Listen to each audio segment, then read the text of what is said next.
Is it really, though? Is it really inconceivable? It seems very conceivable to me, if we're keeping it a buck. Welcome in, ladies and gentlemen, the Rob Brown Show on your radio. It is the Fan Upstate. Hello to you, and how do you do, Upstate South Carolina? What up, America? Howdy, world. Great to have you. Hope you had a spectacular weekend. Hope all your hopes and dreams and wishes came true. I am Rob Brown. Okay. Yeah, I don't know. I'm trying to just platitudes to start the show. You know, it's Monday. Let's go. We're going to go. Mondays suck. Let's go if you're going to go, though. You know? Like, let's get this bad boy rolling because I wasn't ready for that one. Not going to lie. Going to keep it a buck. Wasn't ready for that one. May have jumped just a bit.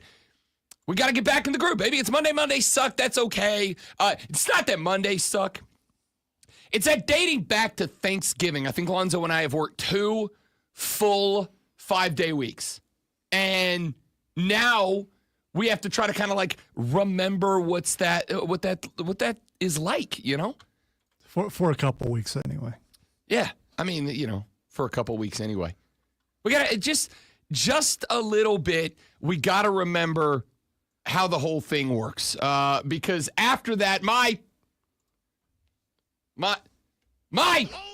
is going to take like 2 weeks off. No, I'm not. I don't even know why I'm saying that. No, I'm not. No, you're not.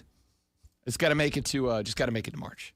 Middle of March. I'm going to say March is like later this week, isn't it? It is. That's not a joke. Yeah, that's not yeah. You know. I was like, it's only February. Saturday starts March. Mm-hmm. Saturday. See, can't even read calendars anymore. We're just struggling. That was only 28 days in February. I don't think it's a leap year, so yeah. But that's okay. Because he was kicking ass. Appreciate y'all. We got a lot I'm excited about today. I'm glad to be back, baby. Good to be back. I am Rob Brown, the great one, Lonzo, and the ones and twos on the other side of the glass. Don't know if he's as excited to be back as I am. I do know that you just shook the whole room, which I didn't think it was possible, but please, yeah, don't, man, something's going to shake loose in you or in the room. I think you're being dramatic. I'm big, but I don't think I'm shake a building big. Dude, the room is shaking. I mean, is it? I'm looking at the camera. The camera's like wobbly. I don't think it's moving. Yeah, whatever. I am definitely being moved. Well, that's just my words of inspiration and change to the world. He said, optimistically. Sorry, the song You Send Me just popped in my head, and that doesn't work here.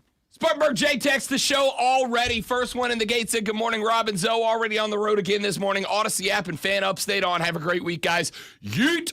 On the road again. Shout out to you. Those are 2 very opposite directions that we went with the yeet over here and the Willie Nelson over there. But I respect it. This show's well-rounded both physically and in taste. If any country star throughout history would ever yeet, it would be Willie Nelson. I don't know, man. I don't know. There's a lot of things Willie Nelson. He probably yeets that joint, I'm guessing. A little on the nose, but probably not incorrect. Willie's got a song called Roll Me Up and Smoke Me When I Die. So, on the nose. He has been busted a couple times in places where things are not legal. No. Yeah. Can we just say leave Willie alone? We can just say the man's not hurting anybody. No, I'm just leave Willie alone? I'm just a little shocked he's still alive. I know it's mean, but I mean, my dude was a star back when it was black and white. On the road again. Just can't wait to get on the road again. Okay. We've got a lot of sports we got to get to, okay? We got a little NASCAR, boys spinning circles in the ATL this weekend. Christopher Bell getting the dub, but the story to me was reigning, defending, undisputed Rookie of the Year Carson Hocevar. Got a chance to speak to Carson when he was in town a couple of weeks ago at NASCAR night for the Swamp Rabbits. He's a good dude. I like Carson a lot. Real nice guy. Real stellar dude. Unless you ask Kyle Busch, who got collected by a little dust up caused by the Rook, who said, I'm going to beat his in after this race if I see him. So going to be interesting to see if the 77 collects any flack from the 8 next time the fellas get out onto the asphalt to turn some circles. I want to talk about that later in the show. College baseball was as good as it could be this weekend. South Carolina picked up some dubs. Clemson picked up some dubs. The Gamecocks 8-0 to start the year. The Tigers just one blemish on the record. So we'll get into some college hardball later on the show. College basketball starting to slow down the regular season a little bit. Games a little more spaced out because we got just a few days left in college basketball's regular season before we get the conference tournaments tipped off around the country. The ACC's up in Charlotte. The SEC women right here in the GVL. Yeah. So we're going to get into some college basketball later on in the show. I do want to ask, anybody watch hockey this weekend? Anybody who doesn't ordinarily watch hockey? Watch any hockey this weekend? I did. Starting out rough. of the gate with one. I did watch some NBA, so I'll take it. I've watched the Lakers and going up against Jokic, and Glad you brought that game up, Zoe. you know what's the sad part is because I recorded that and I recorded some college games to watch. Don't watch a college basketball game after watching an NBA game. Just don't ever do that because you will not be able to finish the college game because you see the disparity between the two, how bad college basketball is compared to NBA. We're going back down this one again. Oh, huh? no. I mean, it's like back and forth, back and forth, back and forth. Yeah, South Carolina playing great defense. Can someone shoot the ball? Okay, that's not. No,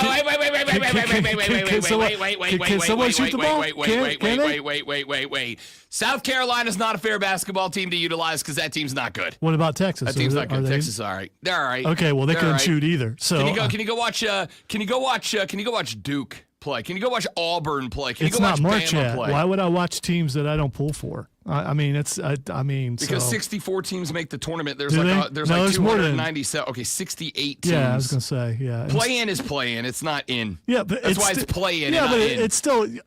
Listen. Do we call it the in tournament? No, we call it the play-in Yeah, tournament. but if you take the play-in game, then you don't get to go win the NIT. So I mean, you're there's a possibility you only play one game where you could go dominate in the NIT, and who doesn't want to do that? I'm going to speculate and say bleeping everybody is my guess. Mm-hmm. I'd take a 1-in-68 shot as a mediocre team, as a mid team in the play-in tournament before I went to be NIT champs. Quick, name me who won last year's NIT tournament. I'm going to keep it a buck. I like college basketball, and I can't tell you. Who won the NCAA tournament? That'd be the UConn Huskies. Are you sure? Yeah. You're absolutely positive. Back to back. Okay. All right. They're good. So They're not good this year.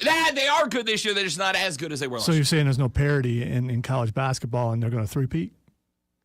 So there's no parity in the NFL? I mean, we just got parity this year. Y'all back-to-backed. Would you say there was no parity in the NFL when y'all back-to-backed? I'm asking, will someone else win other than UConn this year? Yes. Because in fact, not only will they, but I gave my 2 picks over the weekend on nationally syndicated Will CBS Sports Talk Radio. be able to score the basketball? Yeah. I mean, will there be will there be more than 40 points scored in a game? Why do we have to fight to start off the day? Why do we have to do this? Because it's toasty in here. It is. It's unnecessarily warm in here. You're not wrong, but that's not the I'm getting some pit leakage already. You can't watch South Carolina, a basketball team that, and I do say, I very much do like QZ, a.k.a. Lamont Paris, and I do think the dude's got long-term potential in him. I don't know how this team doesn't have a point guard. I just don't know. It'd be like going out there and trying to play NFL football without a quarterback. You're just not going to win. Speaking of point guards, the Lakers, they're not supposed to do well. They look pretty good. No, you started the you started the college basketball thing, and now we're here. No, we started with the NBA being I know so that, but much then better you than use the college NBA to take basketball. a crap on college basketball, and now I have to fix that. I'm not doing anything different than I've done for I know, almost and 30 years I'm on falling radio. into your trap again. Okay, all right. I'm falling right back into the hole. You can't prove it's better, so I mean. I didn't say it was better. Okay, all right. I'm saying it's unnecessary to poop on it. Why? Why is it unnecessary to poop on it? Because it's a great sport. It's a great sport. I had this conversation with a buddy of mine on Daytona 500 Saturday. We were out. Me and a couple of the boys hit out the old watering hole, knocked down some crafty, tasty brewskis while we were gonna watch the 500. It got rain delayed until late in the evening, but we did go out and we did go watch the first 11 laps before the rain hit. And We were sitting outside in the sunshine because it was just an absolutely beautiful day. You know, back when you were younger, that wouldn't have been a problem because you'd have been like, cool, that's just more time to be hanging out here. No, we enjoyed it. We stuck around it. We were like, okay, well, let's, good excuse to have a couple more brews in the sunshine. That's what I'm saying. Yeah, we did that. Okay. So we were sitting there waiting for the rain delay to end up. No when to say when. As soon as that beer gets empty, I'm like, hey, win. Need another one. We're sitting there drinking some brewskis in the sunshine. Beautiful day outside, and I'm talking. There was like 4 of us there, and one of my buddies is like, hey, how'd you get into NASCAR? So I kind of walked him through the whole story of, I didn't really watch racing growing up. And then I went and watched a race in college with a frat bro of mine who was big into NASCAR, and he was like, hey, I know you don't like it, but if you come, I'll buy the beer. And I said, okay, and we started buying it, and then I found out how much I could aggravate people by liking a particular driver. Drive so fast, call me Jeff Gordon. And then I just kind of started learning the sport. And the point that I made, as I have many, many times, is that if you just watch NASCAR and think car go fast, car turn left, yeah, I can see how you think it's boring. But once you get into all of the things that go into NASCAR, I'm talking about learning grooves and spacing and drafts and everything that the pit crew chief has to do and what the spotters do and how the drivers see the track and all that, all of a sudden it becomes very intricate. And at that point, that's when it starts to get, to me, a hell of a lot more fun. So we're having this whole discussion. And after I finish up my take on that, he's like, okay, because this guy, like, he's not an NASCAR guy, but it's one of those things that he's like, I see your passion for it. I see how you're interested in it. I'd watch some races with you. And I talked him into, hey, we're going to go up, we're going to go over to Darlington in April to the spring race. We're going to go up to Charlotte for the fall race and the spring race or the summer race. He's all in.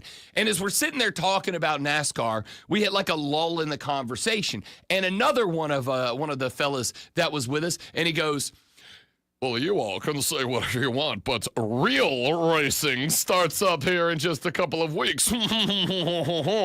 That's Guy. Did he really sound like that? No, I mean, in my head, yes. Okay, not in real life. Because I'm picturing him with a southern accent. No, not at all. You actually know the guy that was our buddy Mark Shelley. Mark Shelley, who I dearly love like a brother. Mark Shelley was like, well, real racing starts up here in a couple of weeks. So he's an open wheel guy. He is an open wheel guy. Yeah. Now, what I said to him. He could probably do that too. What I said to him was, buddy, this is real racing. And that's real racing too. And I said, I know you want to. Buddy. Oh, for sure. And I was using it in the negative way, too. 100% I was hitting him with that, like, condescending buddy. Buddy, listen up, buddy. Let me explain something to you. I know you're an F1 guy.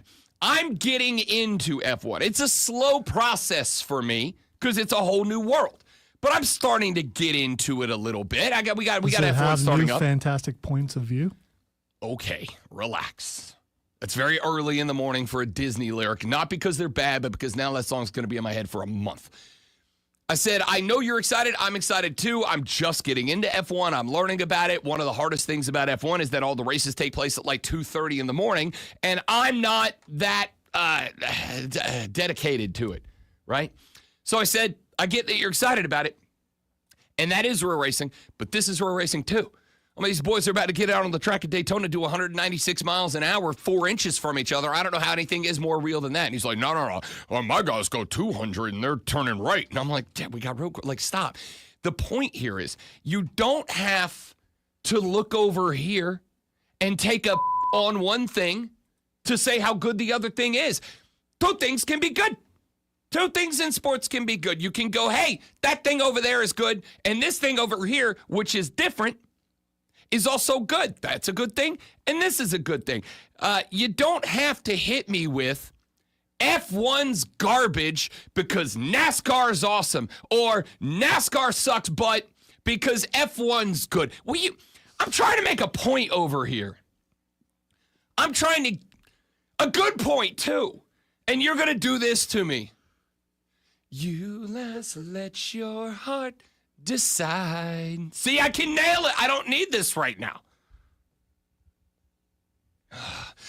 Take you wonder by wonder, over, sideways, and under. Is this like Luther Vandross's version? Is that where we're at? No, stop. I was talking about sports. No, it's the version that was on the radio. It's Yeah, but Peebo. it's not the movie version. It's need the Peebo movie Bryson, version. man. Don't you disparage Peebo Bryson. I don't know who that is. Is that Peebo- bad? Well, it's okay. It's one of those guys that would show up Say on duets we're and stuff and have a hit every only once in a while. dreaming Princess.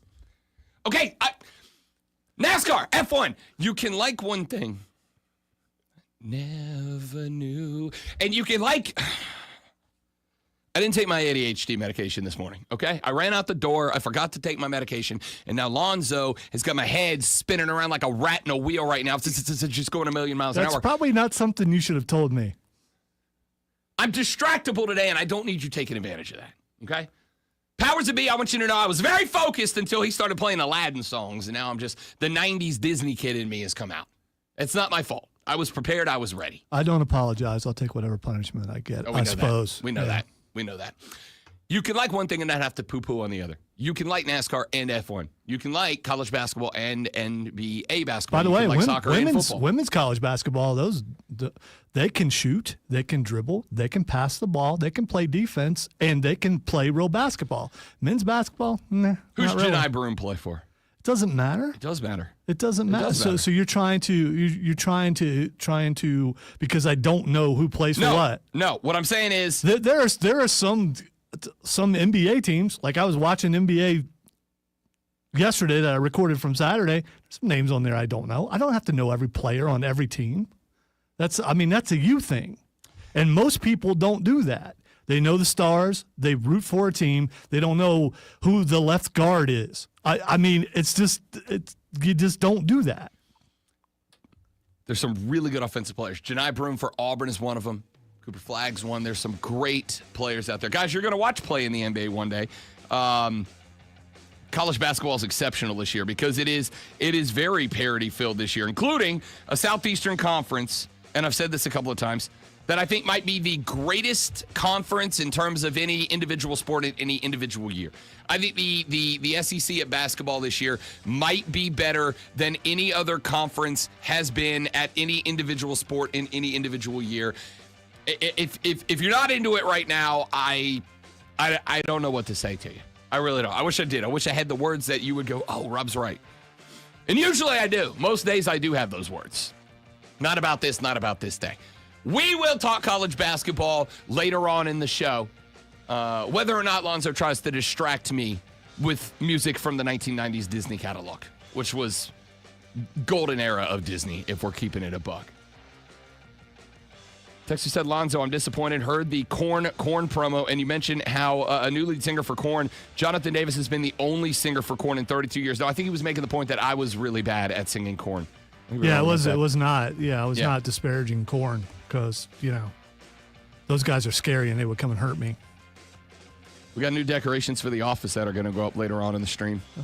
I made a thing. The office are in here. So you in here. So you didn't get the banners, so you went Right to down there. CVS to have one made. It's a whole ass poster, buddy. I didn't know you could do it at CVS. Oh, are you kidding me? I've been doing nothing but, and since I learned that I could make whole ass posters, I'm gonna tell you, this wall behind me is just gonna be plastered in posters. Okay, I make. there's no anatomy on these posters, right? Because you're making it sound. I guess you'll find out. Okay.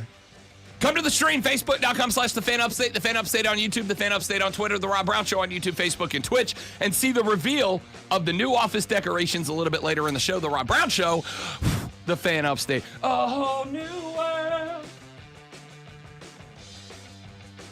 A dazzling place I never knew.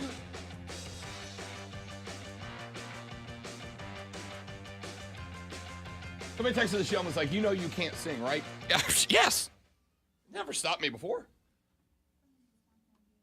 Not only do I know that you know. There are thousands of people who can't sing and they still do. It's just, They do. You're right.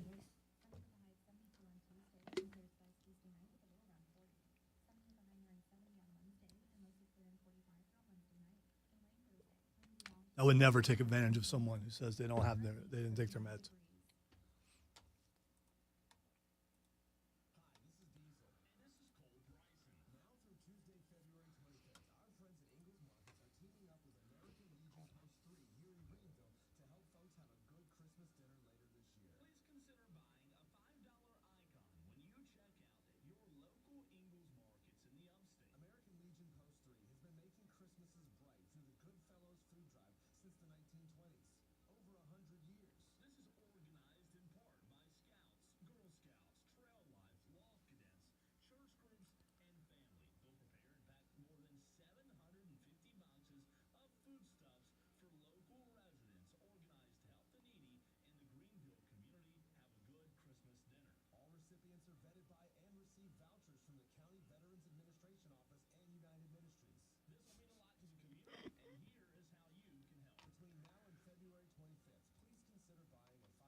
I just sent you something on Twitter.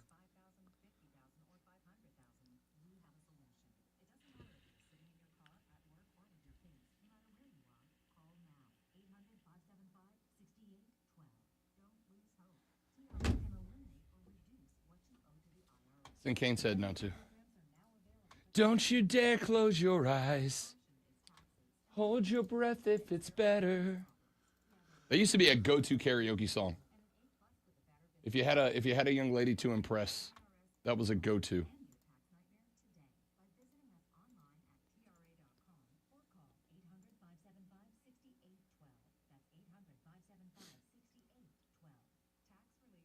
Okay, I have to be able to listen to this. No, I can read the captions. If you read the captions, you'll get it if you think of another movie. Did you get it? Yep.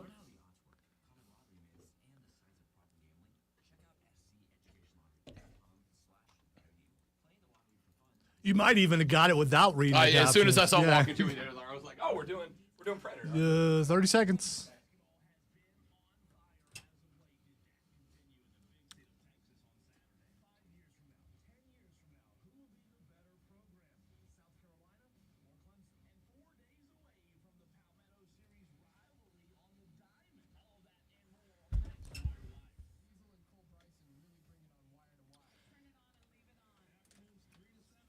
Indescribable feelings.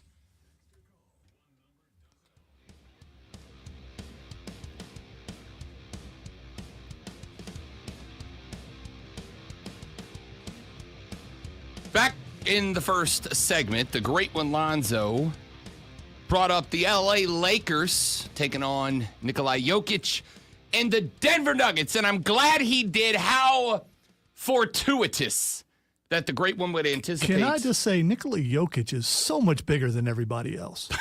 That dude is, I mean, it's like Shaq back in the day. You just don't realize how big that guy is. My favorite part is that, like, Jokic is big. And if Jokic wanted to, even though he's got that Eastern European build, right? If Jokic wanted to, that dude could be monstrous. But he's like, I average a triple-double and I look like this. I just want to go home to my horses. And I'm here for it. But it's not Nikola Jokic, as correct as Lonzo is about Nikola Jokic. It's not Nikola Jokic I wanted to talk about. It's J.J. Redick here for just a minute.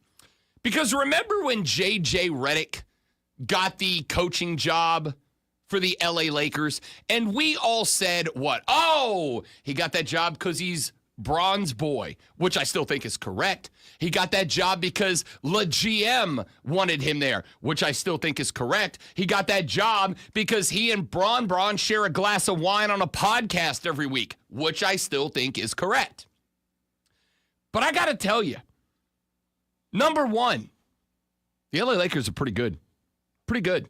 And they were pretty good before they traded to get They were pretty good before they traded to get Luka Doncic. Now with Luka Doncic, who missed a game, they're still pretty good. Now they had a little bit of a hitch in the giddy up. They had like a 3-game losing streak, including getting blown out by the Spurs. I think that was the game where a couple of folks were banged up. They lost on the road at the Mavericks. No AD in that one. Shocking. I know. They lost one to the Rockets, but they've won back-to-back now. They've knocked off the Trailblazers. The team has got something going. 2-game win streak, 110-102 over the Trailblazers, and a 23-point blowout on the road at the Denver Nuggets, which they came back off the All-Star break, and they had that L to the Hornets, 197, a game in which LeBron missed a couple of three-pointers that could have at least sent it to overtime, maybe won the game if he knocked them both down. And people were starting to panic a little bit. I said, well, again, you gotta hold your horses here, man.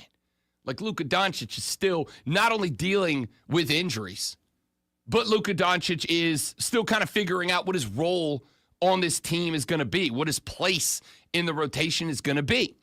They get a 23-point win over the Denver Nuggets. And after the game was over, somebody had a video in the locker room.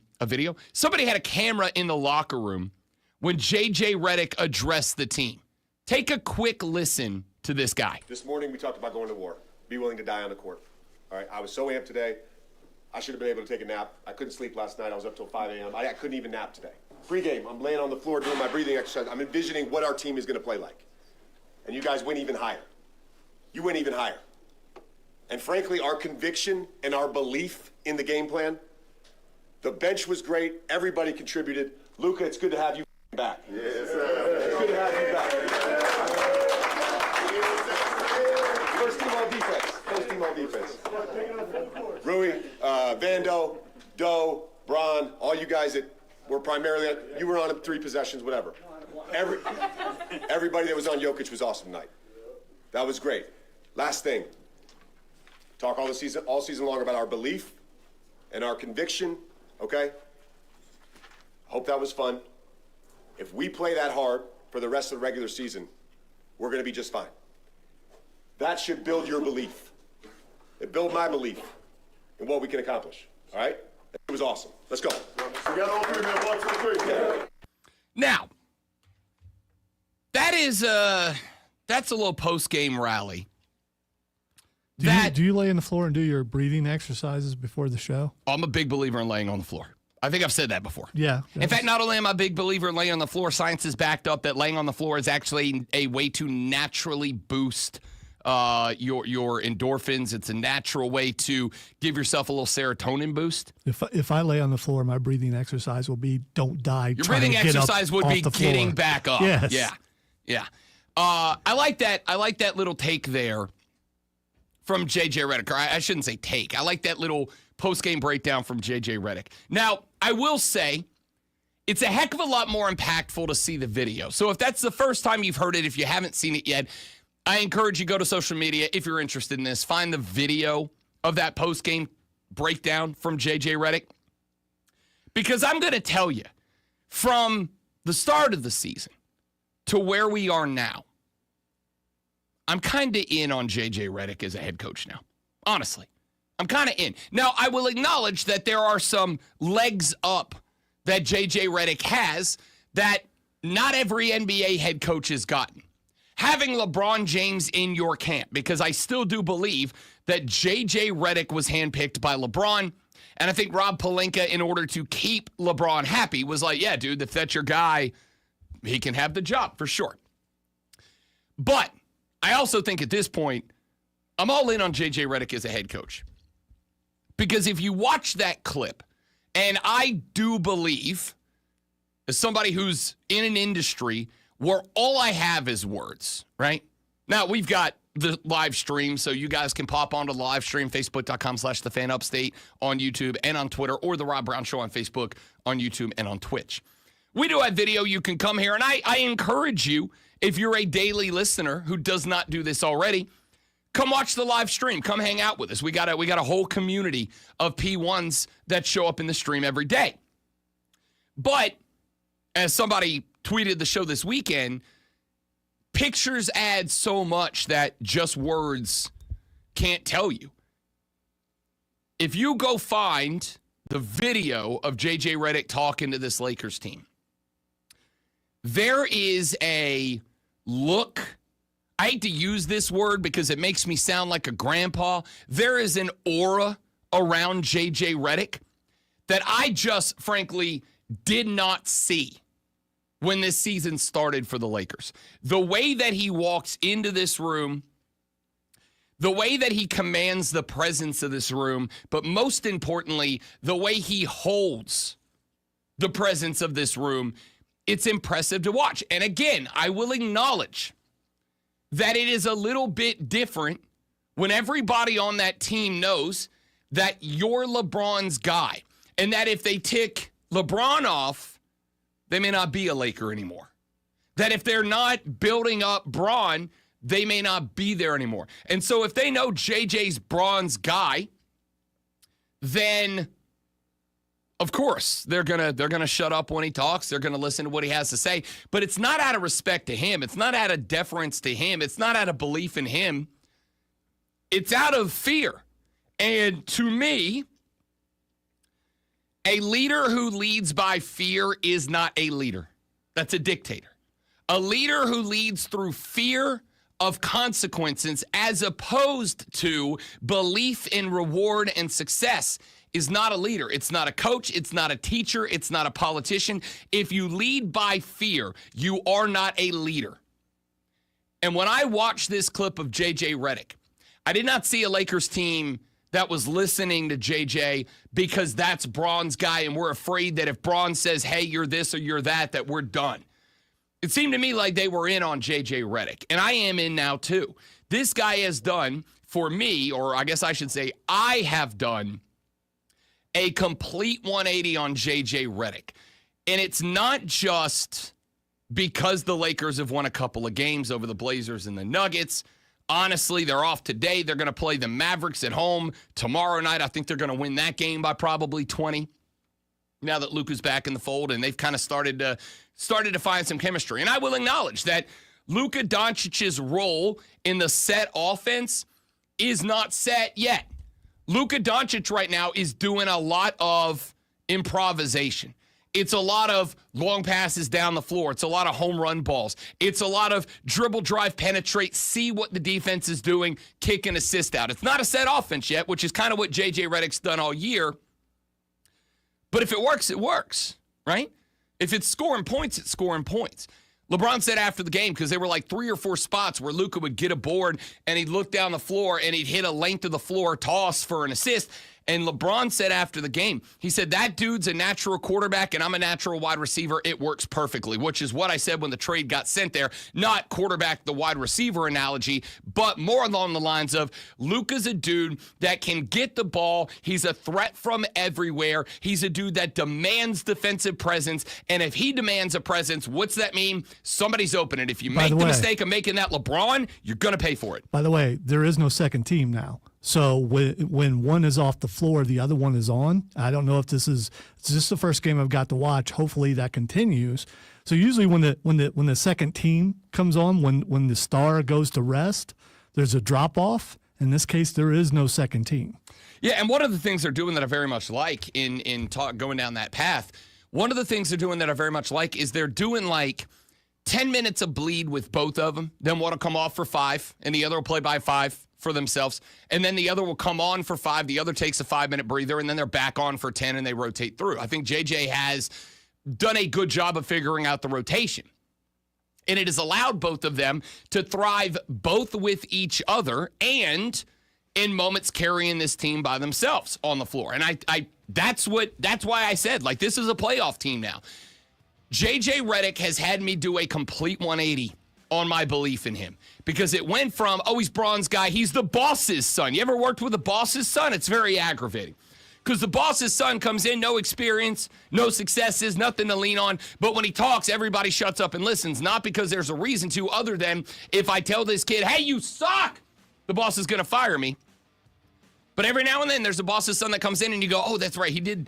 He was raised by the boss. He actually knows a thing or two, and he comes in and you go, I like this kid. I respect this kid. I'll work for this kid. And even though he maybe got where he was because he's a Nepo baby, he's good at what he does. He's been trained his whole life to do this. That's kind of where I am with J.J. Redick. Like, this dude sees the basketball court. He sees LeBron and Luka and how they're going to best work together and how they're going to work best independently of each other. And the Lakers are taking advantage of that. The Lakers are taking advantage of that so much. I just did a Lakers segment in Greenville, South Carolina, and I hate when the national broadcasts do Lakers segments. And I had to do it because this dude feels like a leader, and the Lakers feel dangerous at this point. Back after this on the Rob Brown Show in the Fan Upstate.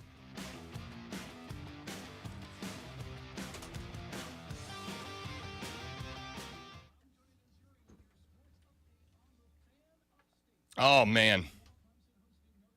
Also, he said, I couldn't take a nap today. I know that feeling. Give me 30 seconds, guys. I'll be right back. Don't go anywhere. Please and thank you.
got nothing for that. Yeah. I got nothing for that.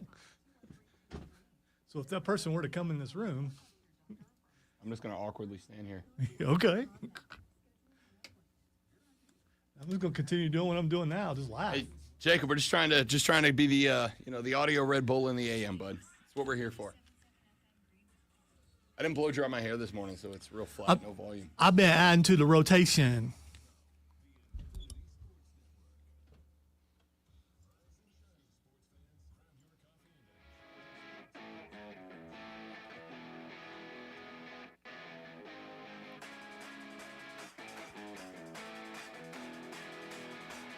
So, we talked a little bit about this last week. The commissioners of the Southeastern Conference and the Big Ten, Greg Sankey and Tony Petitti, got together in New Orleans, Louisiana, as did the athletic directors of the schools. And the voices of the two most powerful conferences in college athletics have jointly agreed that they would like to see the way that the college football postseason tournament is seeded change.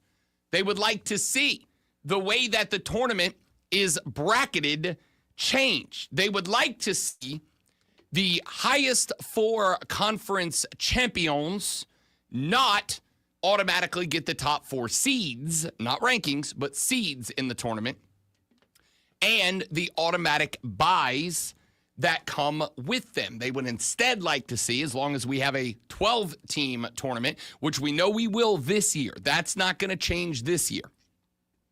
They would like to see the top four teams get the bye, even if they are not conference champions. The College Football Playoff Committee is set to meet this week in Dallas, Texas, and have a discussion about it. And there's really two things that I'm going to be following this week as those meetings take place in Dallas. Number one is going to be, obviously, that. Do they agree to that? Do the other athletic directors and Notre Dame's athletic director, do the other 10 conference commissioners and Notre Dame's athletic director, Pete Bavacqua, do they agree to that? And on top of that, do they agree to that because they agree with it? Or do they agree to that because of the Game of Thrones backdrop that is going to take place? What do I mean by that? I've gotten into this a couple of times. Moving forward, starting next year when the College Football Playoff Committee gets together, if the committee wants to make changes to the college football postseason tournament, in order for them to do that, there will have to be unanimous consent across all of the power structure. All of the conference commissioners and Notre Dame's AD must all unanimously agree to whatever change is going to come down the pipeline. And what this sets up to me, that I am interested in seeing kind of the politics behind it, is how that consensus is met when a change is proposed that maybe isn't so beneficial to all parties involved. If there is a proposal that says, let's say, helps out the SEC, the Big Ten, the ACC, the Big 12, the Power Four, and maybe it kind of hurts the smaller conferences. Maybe it hurts the Mountain West, for instance, as they were obviously kind of the wild card in this whole thing last year. How do they reach consensus? How do they reach a unanimous decision to make that change? Because on one hand, college football has handed so much power to the Big Ten and the SEC that it feels to me like they can basically walk in and go, hey, we allow you to exist in our world. It is our world, and we are allowing you to play football in it. And so what we want is what we want. And we're not really worried how you feel about it. And these smaller conferences are very interesting in this hypothetical situation because these smaller conferences have the ability to go, yeah, we're not going to vote for a change to the format, to the structure of the playoff.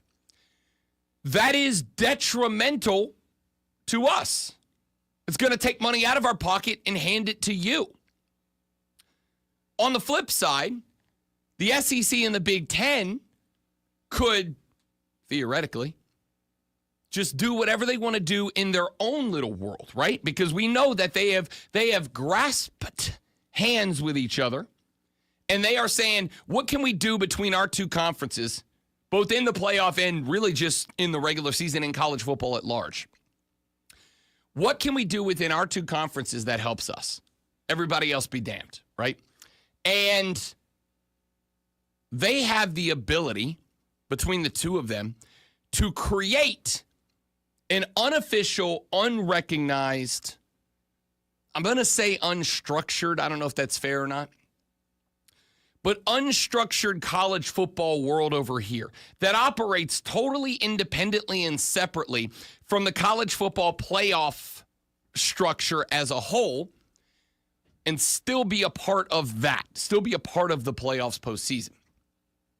And so the politics that I'm very interested in, and I don't know how much, if any of this is going to be discussed or in play or will play out without discussion when all of these commissioners get together in Dallas just a couple of days from now.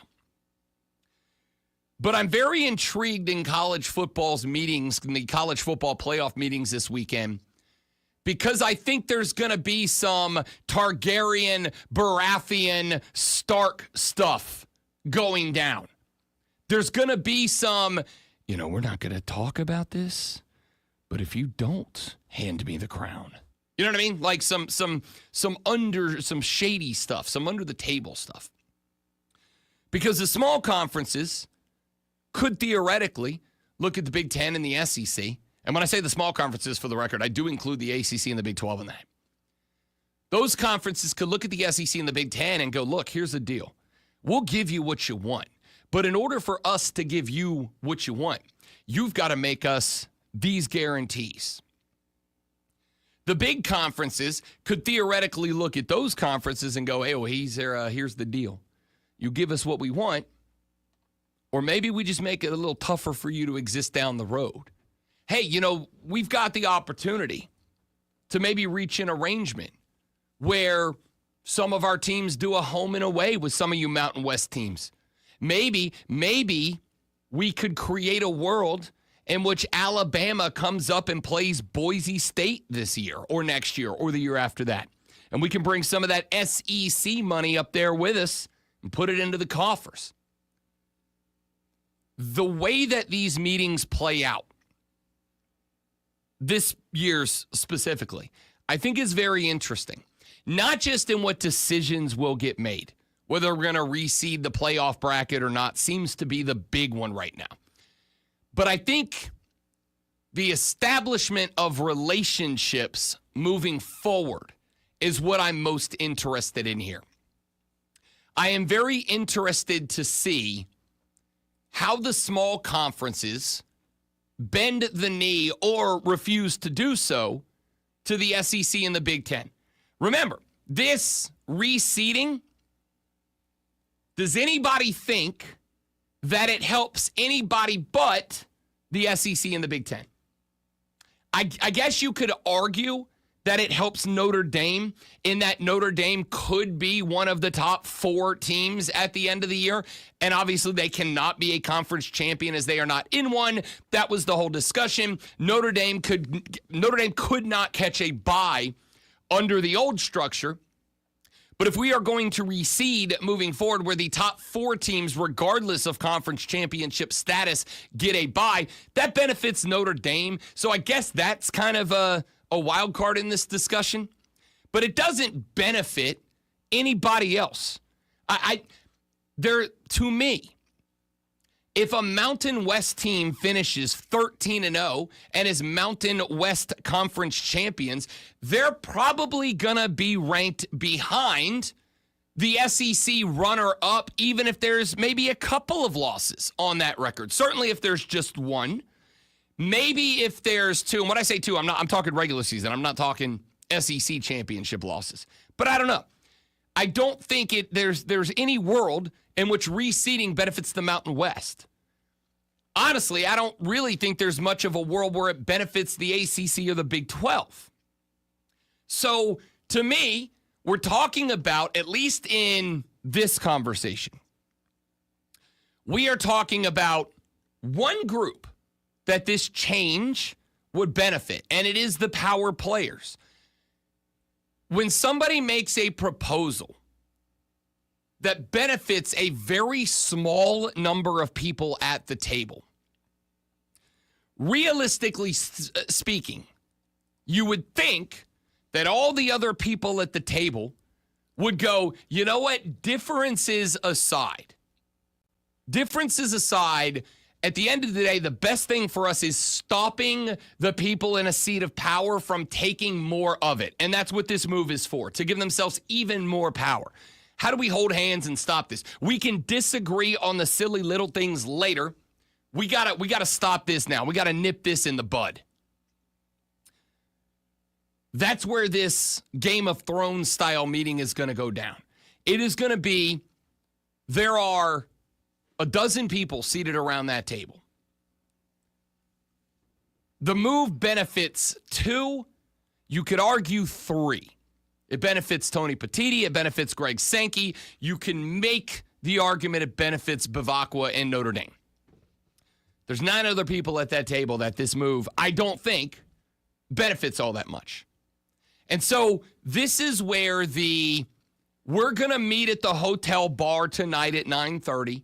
And we're going to talk this out as men, off the record, in the shade, away from the sunshine of the media who are going to be meeting, in these conference meetings, whatever. We're going to talk about this off to the side. Do the Big Ten and the SEC have so much power that they can basically go and get all the other conference commissioners to bend the knee and say, whatever you want, provided I'm allowed to stay in power, right? It is the houses of the Riverlands bending the knee when Joffrey is in power, despite the fact that we all know he's an evil king. It's bending the knee to Joffrey so that Joffrey leaves them the hell alone and they're just allowed to continue to exist. And they can pretend out there in the Riverlands. This is getting very deep into Game of Thrones lore, and I'm very sorry to those of you that haven't watched. Those out in the Riverlands, the lords who have bannermen are able to maintain their cute little castles outside of the kingdom, and they can tell all the people that live under them, I have all this power. You all work for me, you serfs, you bannermen. You knights, you all work for me. Even though we all know the power is actually vested in King's Landing, all the little folks out here get to pretend that they have some power while we all know Joffrey's up there in the tower making the rules. Or do all of the bannermen of the Riverlands, do they all go to battle together? And they go, listen, I got a problem with your house, and I got a problem with that house, and that house has a problem with me, and that house has a problem with that house. But at the end of the day, we got Joffrey up there in King's Landing making all these decisions that are bad for all of us. So we need to put our family history, we need to put all these squabbles out here in the Riverlands to bed, and we need to join armies because that's the only way that we're going to take down Joffrey and the rest of his power structure. I am interested to see how this is going to play out. Do the Riverlands take the knee? Or does Joffrey and the rest of the Lannisters convince them that they're all actually against each other, and the best way to keep everybody on an even keel is to keep the Lannisters in charge, to keep the gold in King's Landing? Because if the gold's in King's Landing, they can distribute it to everybody, versus if you all join against me and I win this war, I will wipe your houses from the face of the earth. Or not earth, as my reference goes here. I'm interested to see how this power play works out this week, because I think the meeting on Wednesday, Might be the most important meeting in the history of the college football playoff because the tone that is set, whether everybody else raises their shield and spear against the Lannisters or if they all bend the knee and allow Petiti and Sankey to rule with an iron fist from King's Landing, whatever they do this Wednesday will set the tone for how every meeting and every change moving forward is going to go. What happens in Dallas this week is a major deal in the landscape of college football. And I got to tell you, I nailed the bleep out of that entire Game of Thrones setup there. I mean, I just nailed it. That was perfect. I'm very good. Pat on the back to me. Pat on the back to Lonzo for every time he does one of these sports flashes, and all of you go, yeah, he's pretty good at this. Bow down to the king. Clemson win a perfect 4-0 in the Clemson Baseball Invitational over the weekend with 2 wins over VCU and 2 more over North Carolina A&T in the final contest. Yesterday, Justin Legarnick threw 6 innings of one-hit ball with 6 Ks and 4 walks. South Carolina swept Milwaukee over the weekend, including an 8-inning, 14-4 win yesterday. Ashton Crowder earned the win, pitching 2 innings of middle relief, surrendering 1 hit and striking out 3. Ethan Petrie and Nolan Naraki each had a pair of hits and RBIs, and Will Whippet recorded 4 hits and 1 RBI in the win. And not only did he whip it, he whipped it good. I can't help it. I had to do it at least once. Tune in Wednesday at 6:30 as the Furman Paladins take on the Citadel Bulldogs. It's Furman versus Citadel right here on your home for Furman Paladins basketball. The Fan, upstate. Whip it. Whip it good.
Get to know you. I a whole new world to myself because it's in my head. Good. It's okay. It's not a bad song to be stuck in your head.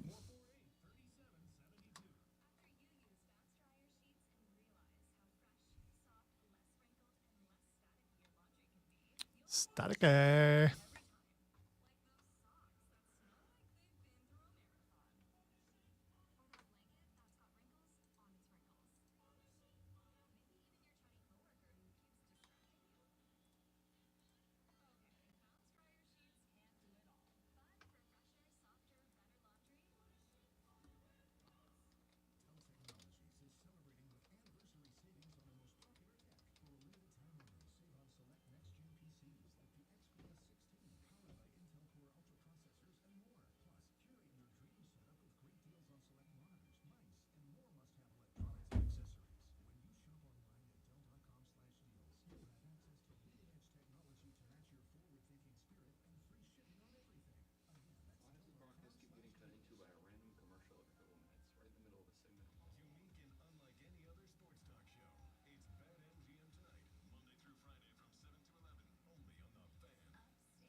Here we go into nope, what am I doing? Here we go into hour number 2. I know what I'm doing. I'm getting ahead of myself a little bit is what I'm doing, but that's okay. That's okay because it's a big segment. It's an important segment. Lay on the floor, do your breathing exercises. Honestly, I kind of want to. All right. Can this microphone reach the floor? I'm going to go ahead. Listen. That's 2, by the way. You didn't see it, but it's 2. I didn't. Thank you for. Yeah, I don't believe it would reach the floor. But you're welcome to try. I thought about it. According to, I'm trying to. Now, this laying on the floor thing it's a real thing. Okay, it's a real thing. I believe American Association of Psychologists has done the research on this. Effectively, laying on the floor has a bunch of positive. Okay, if you missed it, sounds crazy. Back in the first segment, we were talking about JJ Redick and how I've done a total 180 from he's LeBron's lapdog. He's a dude that is only getting an opportunity here because he managed to wrangle Braun into doing a podcast where they drink red wine and talk about basketball to actually this dude pretty good.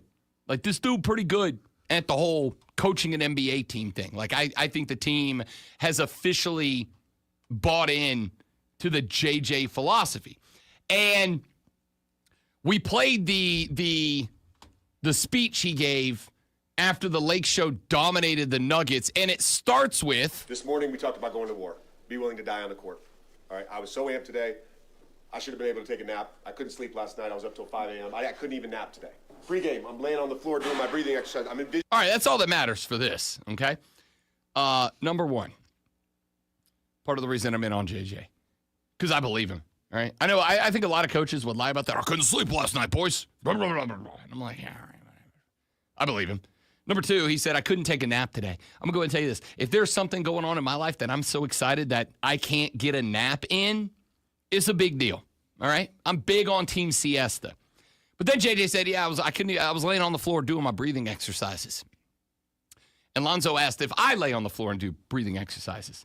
And the answer is half yes. I lay on the floor. I don't feel like I need to exercise breathing. I'm pretty good at it. I have, and this is true, been doing it my whole life. Do you have crystals when you do that? I do not. Okay. All right. I do not.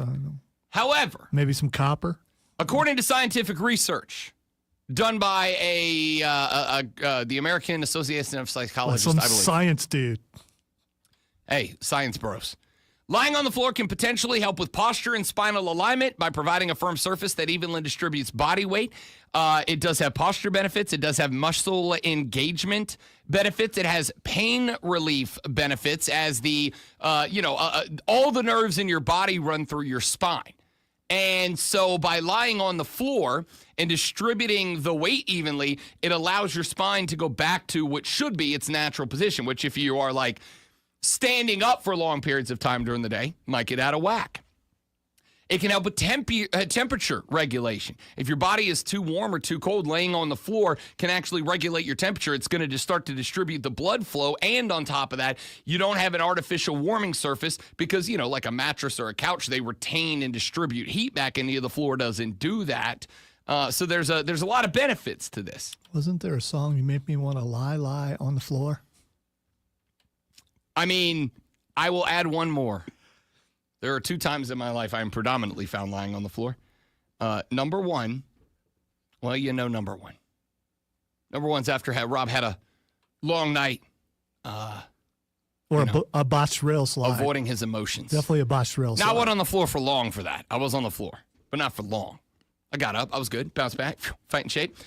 Number 2 is, if I am overwhelmed, and fellas, listen to Uncle Rob on this, it's okay to be overwhelmed. You're people too, all right? I'm tired of this you're a man, you got to play. Hey, it's okay to be overwhelmed. Life is overwhelming. There's a lot going on. If you're overwhelmed, I'm dead serious. Trust me on this. Text me back tomorrow. Tell me I'm right.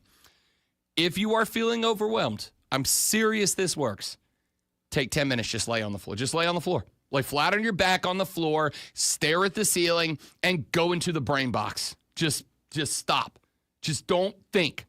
Lay on the floor, look up at the ceiling, and just breathe. I'm telling you, it's my go-to. The wife, can't tell you how many times the wife has come home to me laying on the floor so many times that like she doesn't even ask questions anymore because she knows that if she asks me, it's just gonna like wind me up again. She's just like, all right, let me know when you're ready to talk. And that's an immense help. Okay? I'm telling you, take 10 minutes lay on the floor. Lonzo, when the show's over, take 10 minutes lay on the floor. I'll help you up.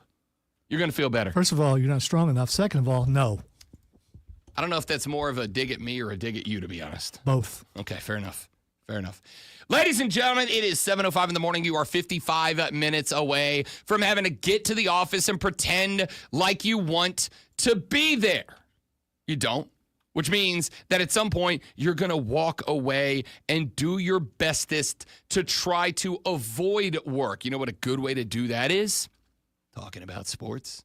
Go find that one coworker that you really like, that one coworker that talks sports with you. Go find that one coworker you enjoy spending a few minutes with, and when you do, and you talk sports, well, you are going to know what's going on because you will have listened to this. Are you ready for the playbook of the peculiar, the almanac of the absurd, and the encyclopedia of the extraordinary? Well, you better be, because we're diving headfirst into the 3 top stories that will have your coworker saying... take their first bathroom break. No. Here we go. Welcome to the water cooler cheat sheet on the Fan Upstate. It is the water cooler cheat sheet, the top 3 sports stories that you need to know before you get to the office and start talking sports this morning. When you do, this is what you will be talking about. Let us dive right into our see, how did I do that earlier? I said item to start the hour, now I said hour to start item. Item number 1. I don't know how big of a deal this is. I do know it is a deal. Shedeur Sanders has said that he will not work out at the Combine. He is still expected to be there. He is expected to meet with teams. We do not know if he will go through the medical test that take place at the Combine. We do not know how intense of a meeting he will agree to with teams, but Shedeur Sanders has decided that he will not work out for teams at the Combine. He announced that yesterday. The reason I find this interesting is because of the amount of blowback, the amount of heat that Shedeur Sanders has taken here. Shedeur Sanders, as I scrolled through the social media after the announcement that he would not work out for teams, has been put on blast. Hey, Shedeur, there's a lot of teams that are inside the top 10 that are interested in getting into the top 10, looking for a quarterback. And this year, there are only 2 that are being considered as like potential number 1 and number 2 overall picks. It is Cam Ward out of Miami, and it is Shedeur Sanders out of Colorado. And the heat has been, hey, Shedeur, with all these teams interested in drafting you, why would you not work out at the Combine? And he's been, as much as I think that there is probably going to be some baggage that comes with Shedeur Sanders, mainly that of being Deion's kid and all of the attention that's going to come along with that. And down the line, the potential for Deion Sanders to get more involved in that. I don't have an issue with this. Like, I don't. I don't think that throwing or not throwing at the Combine has really any bearing on anything. Let me get a list of some names that did not throw at the Combine. Derek Carr did not throw at the Combine. Now, you can look at Derek Carr and go, lulz, is that an argument? Derek Carr's been in the NFL for a very long time. And Derek Carr has had some very good seasons in the NFL. I'm not arguing he's taken the Saints to the Super Bowl. That's all fun and jokes and hardy har har from Rob Brown. Derek Carr has been a very good quarterback over the years. Okay? Andrew Luck did not throw at the Combine. Sam Bradford did not throw at the Combine. Matt Ryan did not throw at the Combine. Some other guys that did not throw at the Combine. Teddy Bridgewater. Teddy Two Gloves was never a top-notch starting, Super Bowl caliber quarterback, but it gave you a long career as a bona fide number 2, an occasional starter if he needed to be, and a guy you could rely on for many years. Tim Tebow did not throw at the combine. Matt Stafford did not throw at the combine.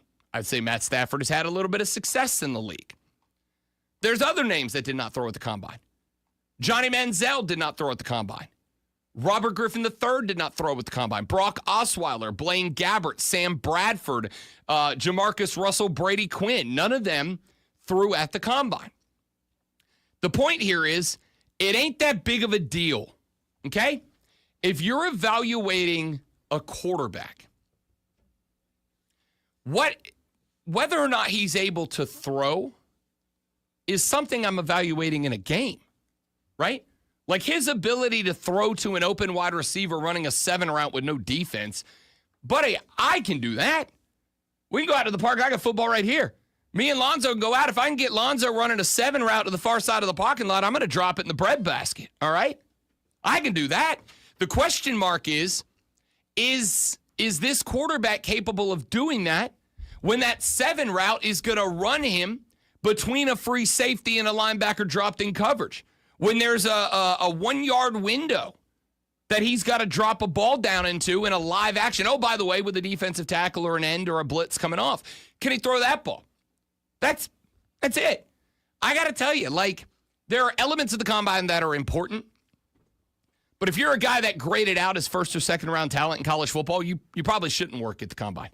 There are some things that's not going to help you all that much, right? Now, if you're a 6th round grade and you're in danger of not being drafted at all, it can help you to go there, to run some drills, to show that you've got acceleration, to show you've got foot speed, to show you've got awareness, yada, yada, yada. Shedeur Sanders isn't going to do anything at the draft that's going to make people go, oh, we should draft him higher. He's going to be one of the top 2 picks because that's where we are. So I don't get the pushback on Shedeur Sanders, but maybe that's just me. Item number 2. Not a hockey guy, don't worry. I'm helping you get there. 882 goals. That is how many on the career have been scored by Alex Ovechkin of the Washington Capitals.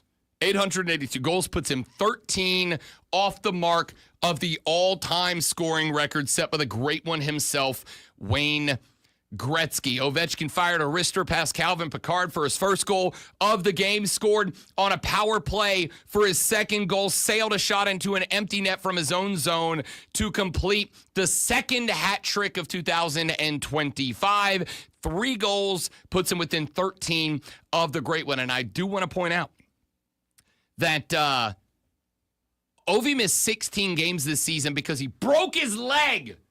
He missed 16 games with a broken freaking leg. Doesn't matter. Dude's out there putting up hatties at this point. 19 goals on the season, on his way to getting there. A record that was long considered untouchable is going to be broken by the end of the year because Alex Ovechkin is on an absolute heater right now. The dude is scoring at a goals per game rate that is it's just untouchable by anybody else in the league. If you are at all interested in hockey, going to be worth watching Washington games for the rest of the year. Let's get to item number 3.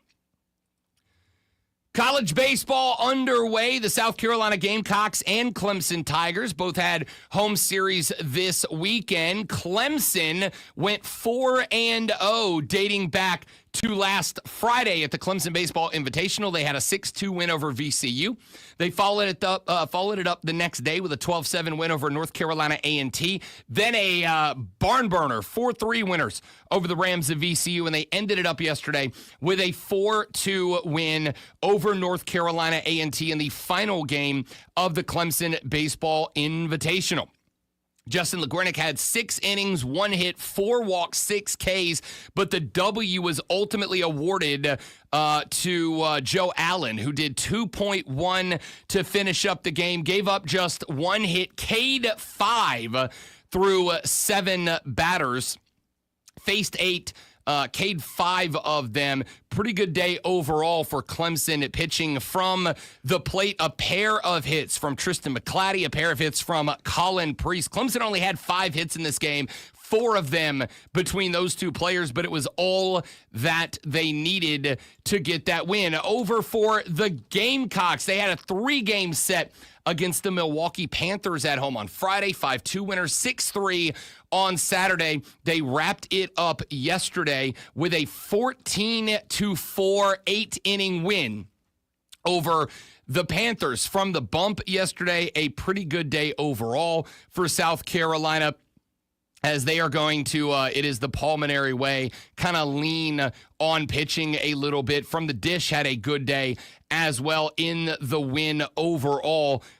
This is a South Carolina team that I'm excited to see them start to line up against their best competition. 14-4, sorry, I meant to give you the actual box score stats because I did not do that, mainly because they were loading in still. For South Carolina, Jake McCoy, 4 innings, gave up 2 hits, 3 earned runs, did K8. The win will go to Ashton Crowther, who had 2 innings pitched, just 1 hit allowed. Cade 3 of the 6 that he faced. From the dish, good day overall. Ethan Petrie had a pair of hits on 3 ABs. Nolan Rocky had 2 on 2 ABs. A 4-hit day for Will Tippett out of the shortstop spot. Had an RBI in the mix as well. South Carolina filled up the score sheet and got out of there in 8 innings. They will have Gardner Webb tomorrow, and then we have a weekend series. The Palmetto series Friday is going to be at Clemson. Saturday, right here in the GVL at Fluor Field, Clemson and South Carolina at 1:30, and then at 5 p.m. on Sunday, the rubber match will take place over in Columbia. South Carolina taking on Los Tigres in a 3-game set this weekend. That is going to be, honestly, the first true challenge for South Carolina to evaluate where they are. Clemson does have 1 blemish on the record, but it was also the best team that either of these 2 teams have played so far. Looking forward to the weekend, and we will talk more about that moving forward. All right, got a couple of things we're going to do. We got John Blau coming up at 8:40. Coming up here in just a few minutes. I've been carrying around this CVS box for like 3 days because I got some new decoration for the walls. I'm going to reveal it coming up here in just a little while because I'm actually very excited. It's going to hang right there under the TV, just right there in perpetuity, or until Diesel moves it because he hates it. We'll see. We'll see which one comes first. Rob Alonzo and you, the Rob Brown Show's on your radio. It's the Fan Upstate.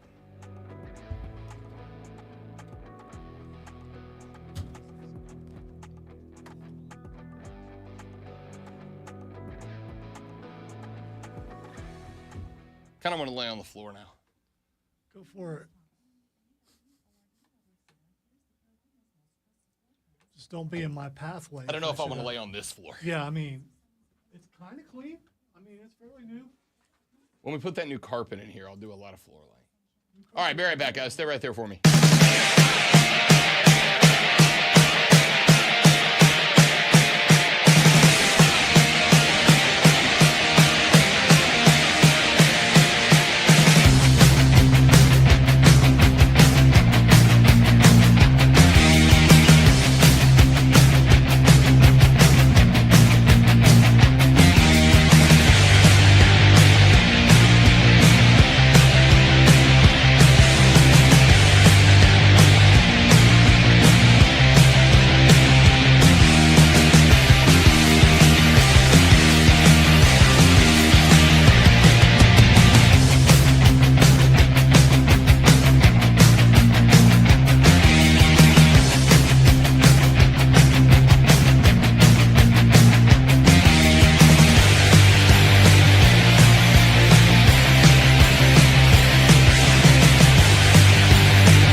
The NFL Combine starts on Thursday. Well, at least the activities portion.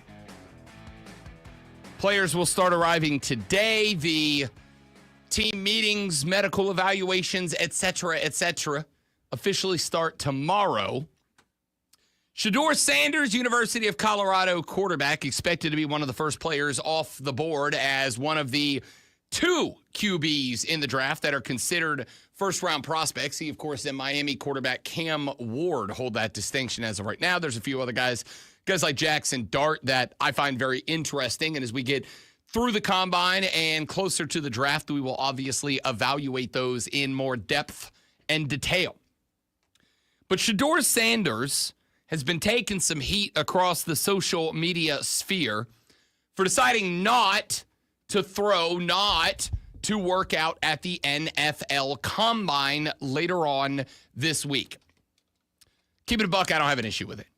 I don't have a problem with it at all.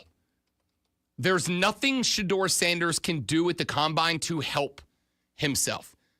If you are at number 1, there's nowhere to go in terms of up. You're just there. Now, you can get better when you are at number 1. But this is not a place you go to get better. This is a place you go to show that you are good. This is not a practice. This is a job interview. Put it this way. If you're in line for a new job, there's a lot of things that you can do to prep yourself for an interview. You can go to websites that will help you clean up your resume. You can go meet with people who will help you prepare for the business that you are trying to enter. You can role play with people for a job interview to prepare yourself for questions that you may be asked and questions that you wish to deliver. But once you are in the job interview, the time for practice is over. You must execute. If you sat down across from a potential employer and they said, "Where do you see yourself in 5 years?" And you said, "Do you mind if I try out 3 or 4 different answers and see which one that you like the best?" You're not getting that job. That's what this is for Shedeur Sanders. So what Shedeur is going to do here is walk into the doors of a place of employment, of which the number of candidates who are qualified to accept the position is exceptionally limited. This is something that most of us will never deal with. The number of people who could replace me at this job is maybe not as high as other jobs, but it ain't low. My boss probably gets 50 to 60 resumes and demo reels a day from people who want this job. And so the best way I have to keep this job is to come in here and kick ass at it all the time. And do you know what I do? I take the success, I put it on tape, and I am continuously showing it, or I guess in this case, playing it for him. Yeah! And going, here's my success. That's what Shedeur did at Colorado. And now he has a demo tape. And he's going to put that demo tape in front of the bosses, a.k.a. general managers, head coaches, and owners. And he's going to go, here's what I'm capable of doing. Here's what I can do for you. And then he's going to hope that with the limited number of candidates available to these employers, that they're going to see the demo tape, they're going to see the reel, they're going to see the work that he did in his last job, and they're going to go, good enough for us. You got the job. If Shedeur Sanders shows up at the Combine and it's throwing day and he gets out onto the field and he has a real bad day, he can only be hurt. There's no upward mobility. Now, there are some guys that maybe it could help a little bit. Jackson Dart, guy we brought up just a second ago. Jackson Dart could go to the Combine, have a great day, and scouts and owners and coaches and general managers might look at that guy and go, oh, there's some arm talent there we didn't see.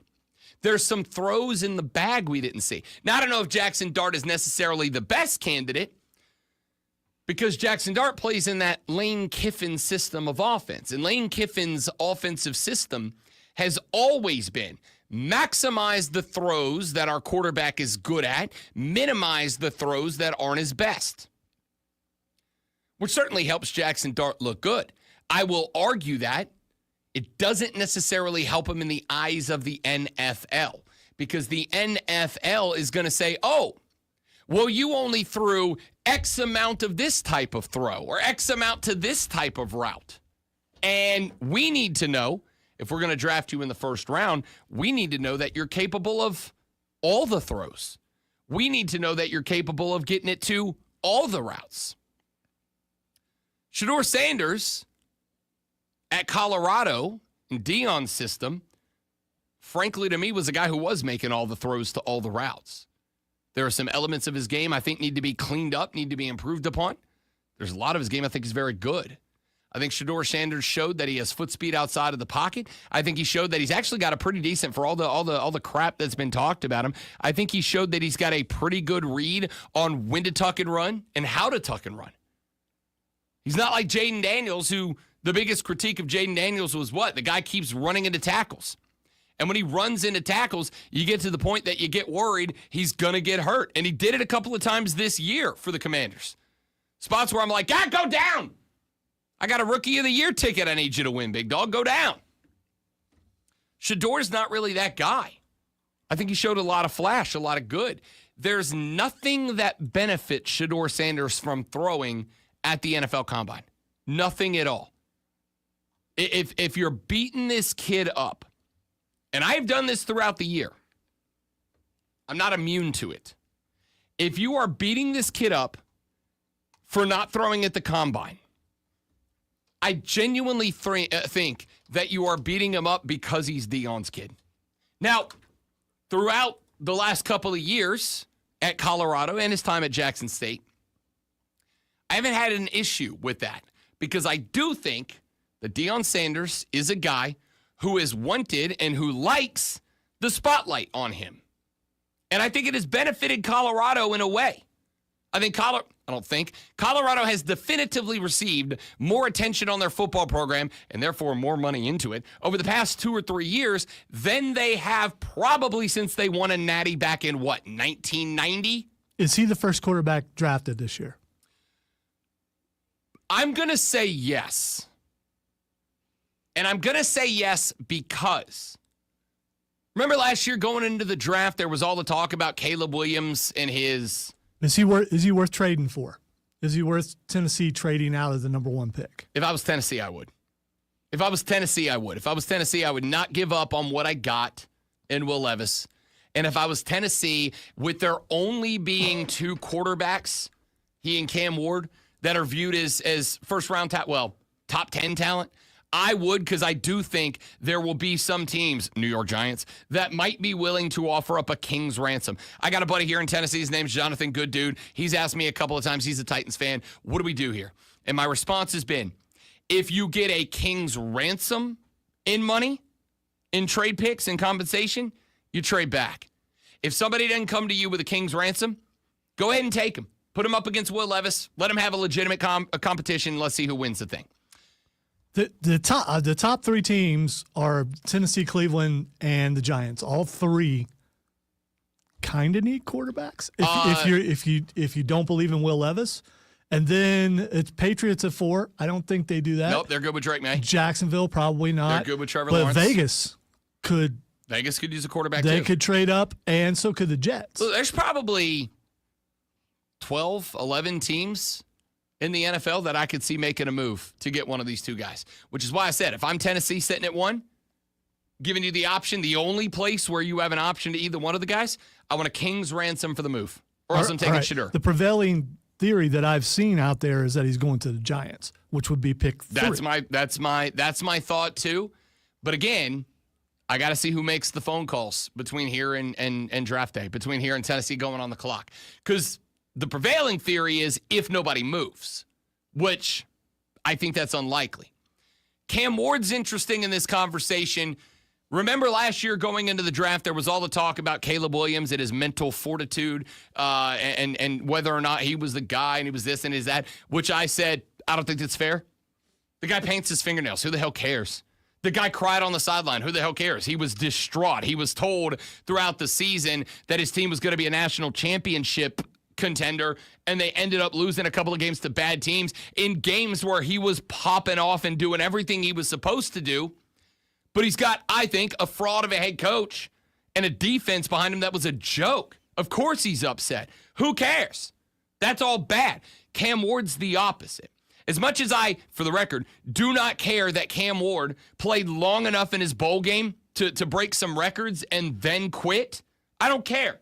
Because none of you have ever sat there with a potential $25 million check on the line and had to make a decision about whether or not you would do something that would put that at risk. I've never had to do that. I assume the majority of y'all have never had to do that. So I don't care about that. But there were other spots throughout the season where I do think Cam Ward laid it down, where I do think Cam Ward backed off the throttle a little bit, where I think Cam Ward went into protection mode, business mode.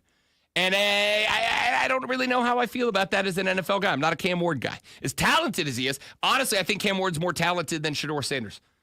I think he's got a better arm on him. I think honestly, Cam might be a better runner, but I'll give him a tie there. Cam Ward, I don't trust when the pressure cooker gets cranked to 11. What comes along with being Deion's kid, alongside all of the heat, critique, and criticism, Shedeur Sanders has lived his whole life in the pressure cooker. Everybody's been waiting to see that he was going to be Deion's kid, that he was going to put on display everything that you would hope he was genetically gifted with by being the spawn of primetime. So the kids felt pressure. I'm not really worried about that, to keep it a buck with you. What I would say about these two cats is throwing at the combine helps no one. It helps no one. So get off his ass. Stop sending him the tweets. That Shedeur can't help himself. He's going off the board no later than number 3. And showing up and throwing to wide open, uncovered wide receivers who aren't wearing pads while he's not in a helmet is not going to make a team go, oh, now we got to go get him at number 1. Because he can throw a dime on a 7 route when a guy's uncovered and not wearing a helmet. They're not going to do that. Shedeur can't do anything at the combine but hurt himself. So get off him. There's no need to be turning the heat up on this kid for making a decision that cannot benefit him. If I thought there was even a chance it could take him from 3 to 1, I'd be like, yeah, do it. But it can't. He's got 2 years of tape at Colorado.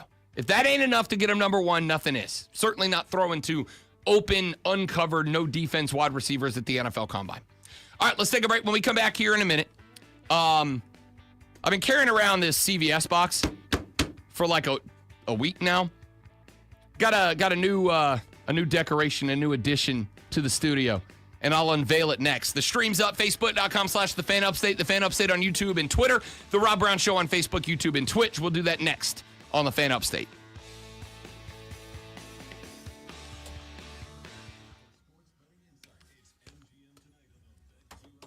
All right, I got to get a water, kids. I'll be right back.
It is a classic bro tradition to watch sports on TV and try to convince yourself, I could do that.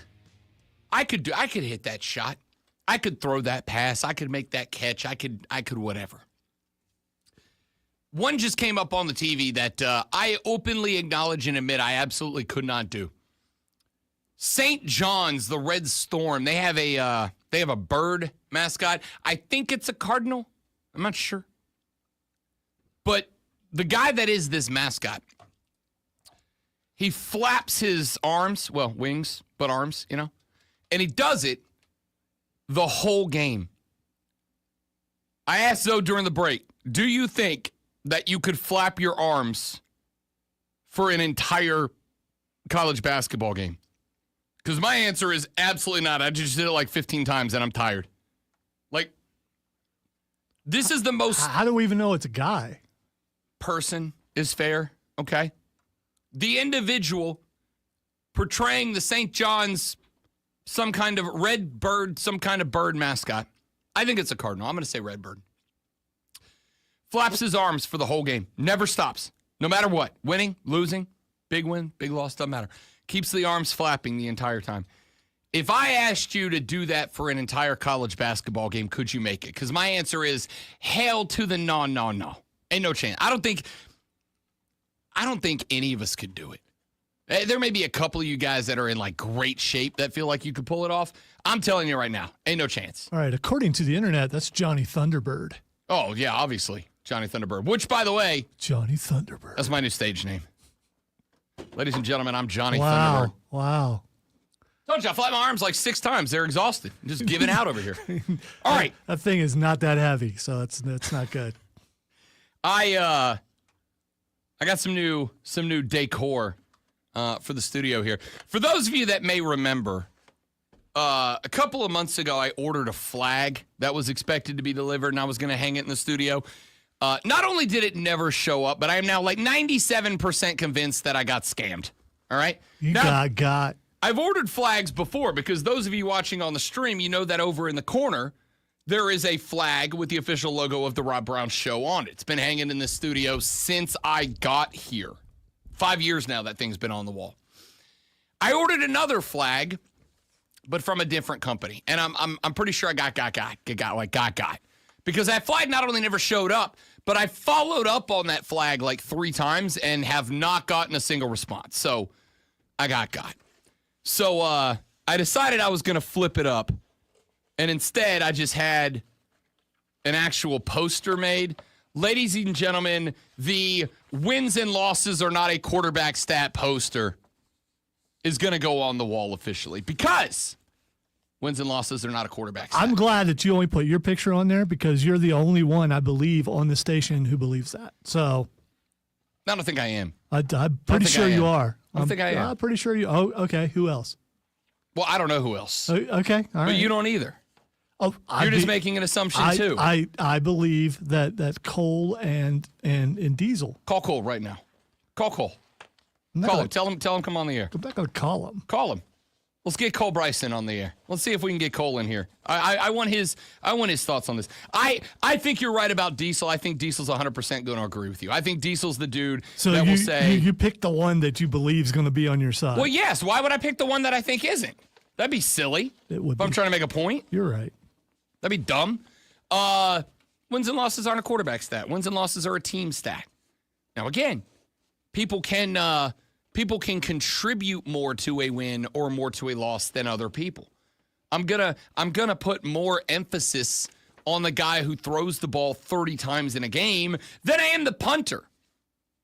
But I would also say that if there's 4, 5, 6 punts in a game, and the punter is consistently putting the other team into the coffin corner, then they were part of the stat. Did you say coughing corner? Coffin Okay. corner. Okay, all right. It is a No, term I know what it is, but that's not what you said. So that used to be very important in football, and it's a lost art. And if you can find a punter who has coffin corner capability, that's a weapon.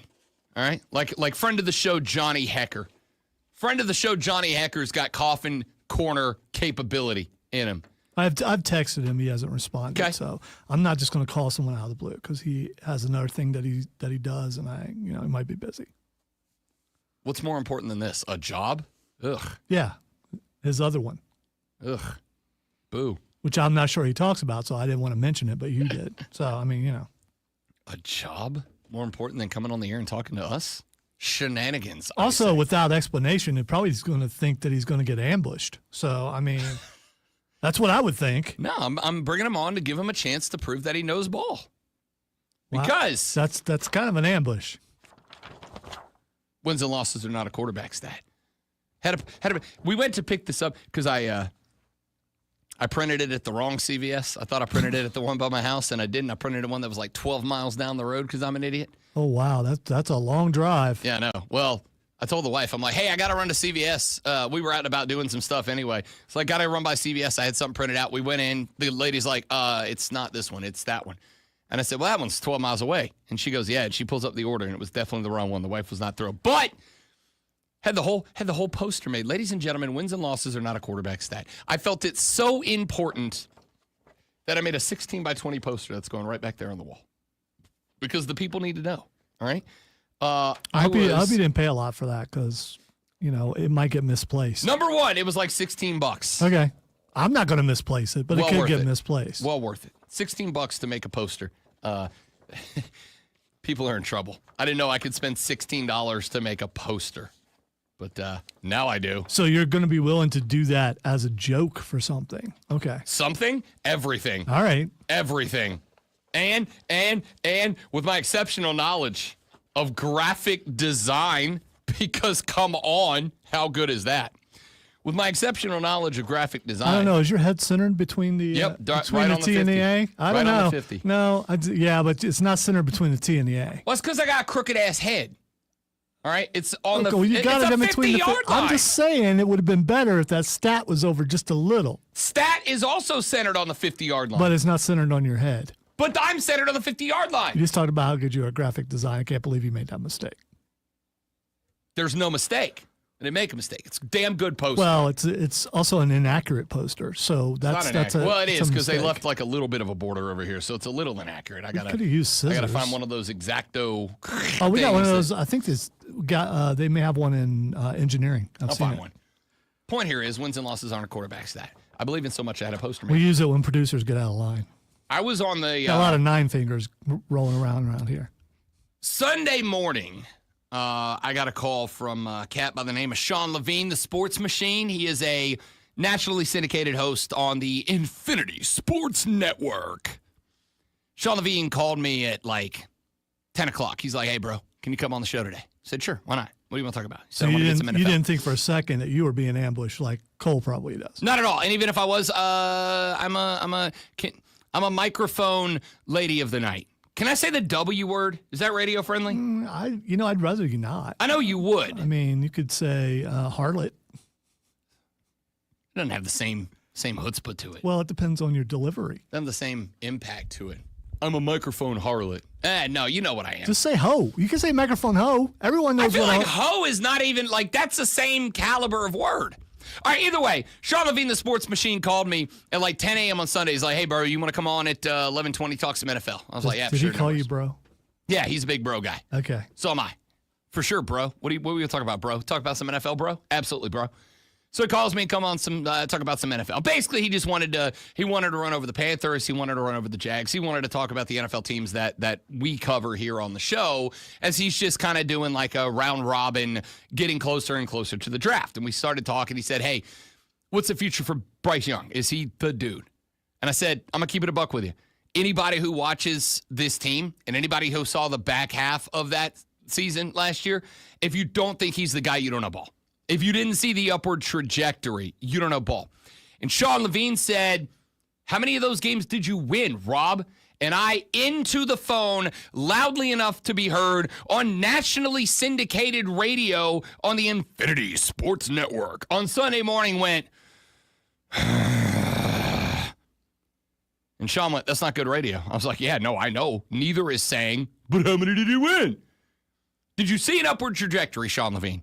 And he goes, yeah, but I said, nah, that's not what I asked you. I said, did you see an upward trajectory? He said, yeah. I said, was it a good one? He said, yeah. I said, there you go. There you go. Because wins and losses aren't a quarterback stat. There are 11 guys that are on the field playing football in the Carolina blue and silver that aren't on the field with Bryce Young. They have a job to do too. When they're giving up 27, when BYU gets you 24, it's kind of on them too. Is it not? And he went, yeah. And I said, yeah, I know. Wins and losses aren't a quarterback stat. They are a stat that we record. They are an emphasized stat for quarterbacks, but they are not a quarterback stat. I want you to know I had the same headbutting on national radio that I have with you guys here every single week. Wins and losses aren't a quarterback stat. Trajectory, yes. So what you're saying is you're a contrarian, which you've proved over and over and over and over again, and you call me that. I mean, you're holding up your contrarian sign right now. That might as well be the standard for contrarianism. Wins and losses are not a quarterback stat. And I think at this point, it just needs to be established. You can't stack that on and go, it's only because You just pointed out how all these different people disagree with you. So why would don't you sit back and go, well, maybe they're right and I'm wrong? if wins and losses were a quarterback stat, Caleb Williams would have been drafted number 1 overall last year. Because he lost.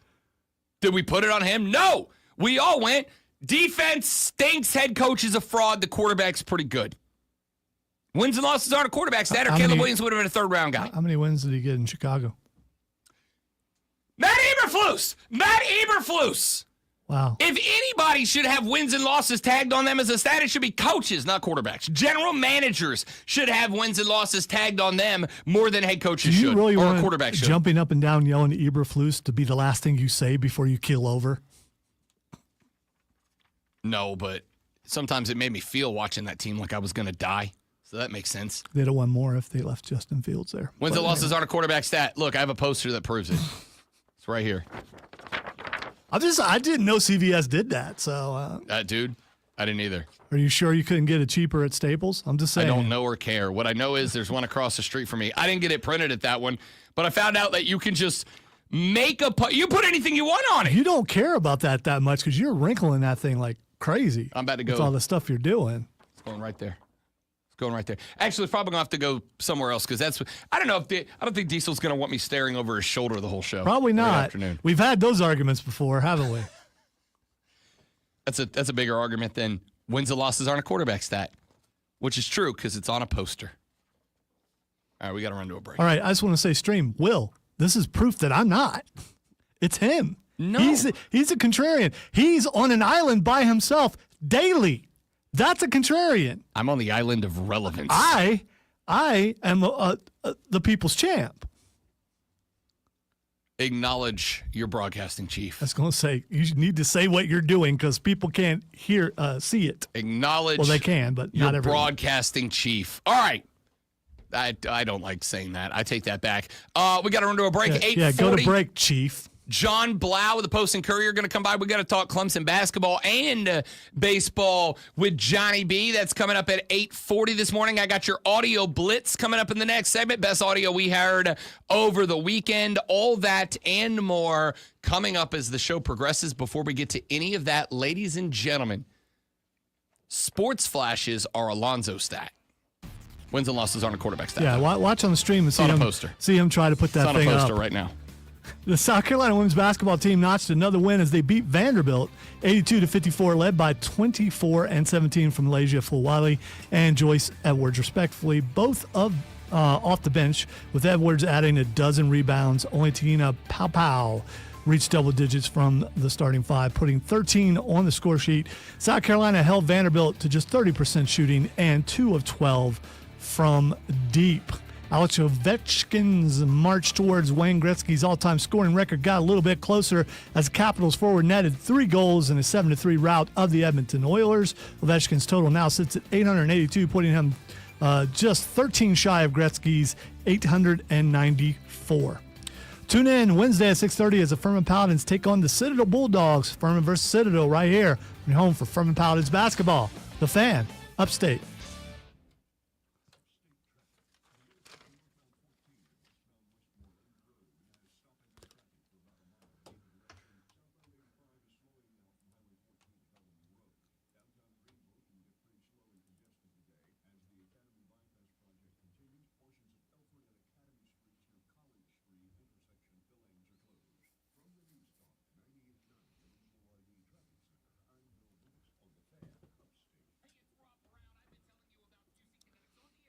By the way, disagreement does not make you a contrarian.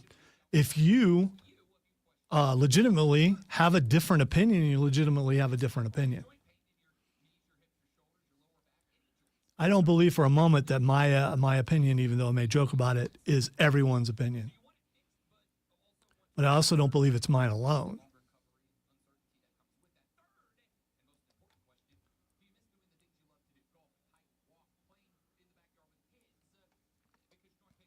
I get all these labels by people I don't think entirely understand the meaning of words, and also usually it's really them that's the one that's that word describes.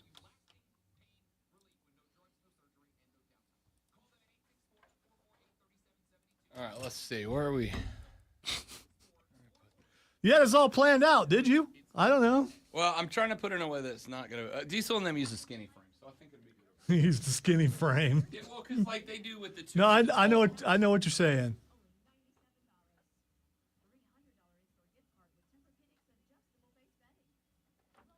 Oh no, anything Rob does graphically is going to be almost perfect. It's a shame that he didn't have the letters just a little bit more centered on his head.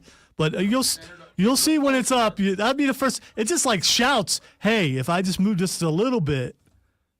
I don't know, dude. You're gonna block that with your body. It's got to be on the stream. People need to know. Will says, by the way, I'm a professional graphic designer and I have opinions about that poster. I'm not, Will. You just said, I'm an okay. amateur. Okay, all right. I gotta tell you, for an amateur, I kind of nailed it. Also, I dropped the pen. It's clear there. So take your shoes off and see if you can find it.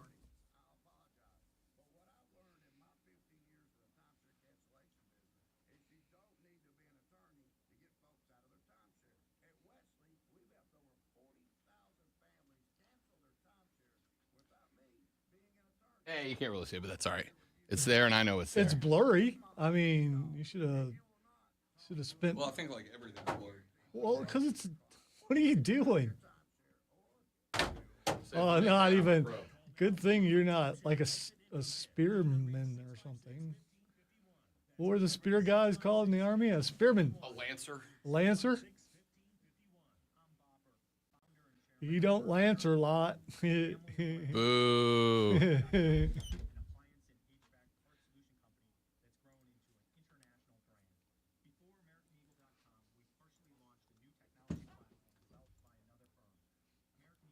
Your placement is pretty good, though. But here's the problem. You don't stand still. If you were standing right there the entire time, it would work, but it's just too far away. You need to put it on the poster and get you an easel and stick it behind you. Then you'll forget it's there and you'll turn around and run into it. It'll be funny. How big would the letters have to be to where they wouldn't be blurry? Or does the color have something to do with it?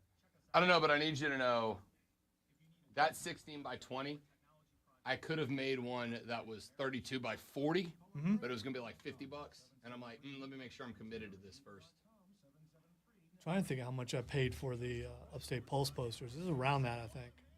But that was like a long time ago. I'm now that I'm looking at it, I'm like, probably gonna circle back around and pay that. Yeah, you could just put that one in the office. No, I'll put it in here. I'll put you mean put the small one in the office? Yes. Yeah, definitely gonna do that. The letters are centered, people. The 50-yard line is the center. If you look, it's not centered with your head everything is though. centered. It's just I am centered.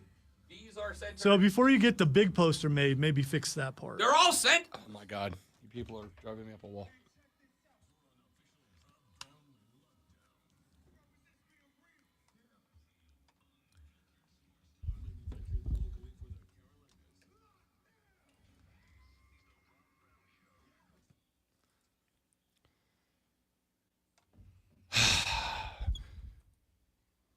Brandon, Texas Show said, so if a quarterback throws 10 picks, it's the team's fault. Show me that happening. And then I'll go, yeah, that one's kind of on him. But no. Wins and losses aren't a quarterback stat. And everything on that poster is centered. Everything on that poster is centered perfectly. It's not though. I feel bad that you don't see it. I'm sorry, Maybe sorry your eyes don't work. Your head is slightly askew. Sorry your eyes don't work. Everything on that poster is absolutely perfect. Hey, as to generalize like you do all the time, we all see it. Welcome back, ladies and gentlemen. Hour 3 of the Rob Brown Show goes now. It's the Fan Upstate. Rob Brown, the great one, Lonzo, and you. Texter said, just Google if wins and losses are a quarterback stat, and the Google AI tells you they're not. Also, I agree with Rob. Thank you very much. Wow. So you just went AI? Okay. All right. Texter says, that poster from CVS, does it come with a 96 by 20 inch receipt? The CVS receipt jokes are just never going to get old. And the answer was, for that one item, it was about yay long. Did it have any coupons on it? I don't know. I didn't check. I was so excited about the poster, I didn't even check the receipt. Texter said, Johnny Thunderbird is my least favorite mixed drinks. Texter said, as crazy as it sounds, the most logical place for Sam Darnold is the New York Jets. Calling the shot now. Whoever signs Sam Darnold's going to sign him for $85 million, and they will have overpaid. He's just going to be Kirk Cousins Volume 2.0. You're going to overpay for a guy who got made to look good by an incredible skill set of Minnesota players and Kevin O'Connell. Watch. Book it. What if he just stays where he is? I mean, because I don't think Minnesota's give him $100 million. And I think somebody's going to pay him more than Minnesota's willing to. Minnesota will pay him like 70, and somebody's going to be like, we'll give him 85 because last year, as if they did not learn the Kirk Cousins lesson. But we'll see. We'll see. All right, got a couple more things that I want to get to over the duration of the radio program today, including... By the way, man, now everybody's going to that place that you said to get posters made, and you're not getting a dime out of it. Do you not understand how sponsors work? Yeah. As in, never mind. I'm going to say some bad stuff there. I'm not going to say some bad stuff there. You were going to be critical of a certain place in the building, weren't you? I would never. So make sure when you go into CVS, tell them the Rob Brown Show sent you to have this poster made. And CVS, you're welcome. I will make posters for every bare inch of white wall we have in this building. You understand? Now that I know that I can just send them a file and be like, hey, make this big. And they'll do it. Oh, I can't wait. Now I got people checking in on the stream, giving me graphic design advice. Guys, the poster's perfect. All right? I nailed it. Everything's centered. You got jumping back and forth between big letters and little letters to put the emphasis where I want it. I nailed the poster. All right?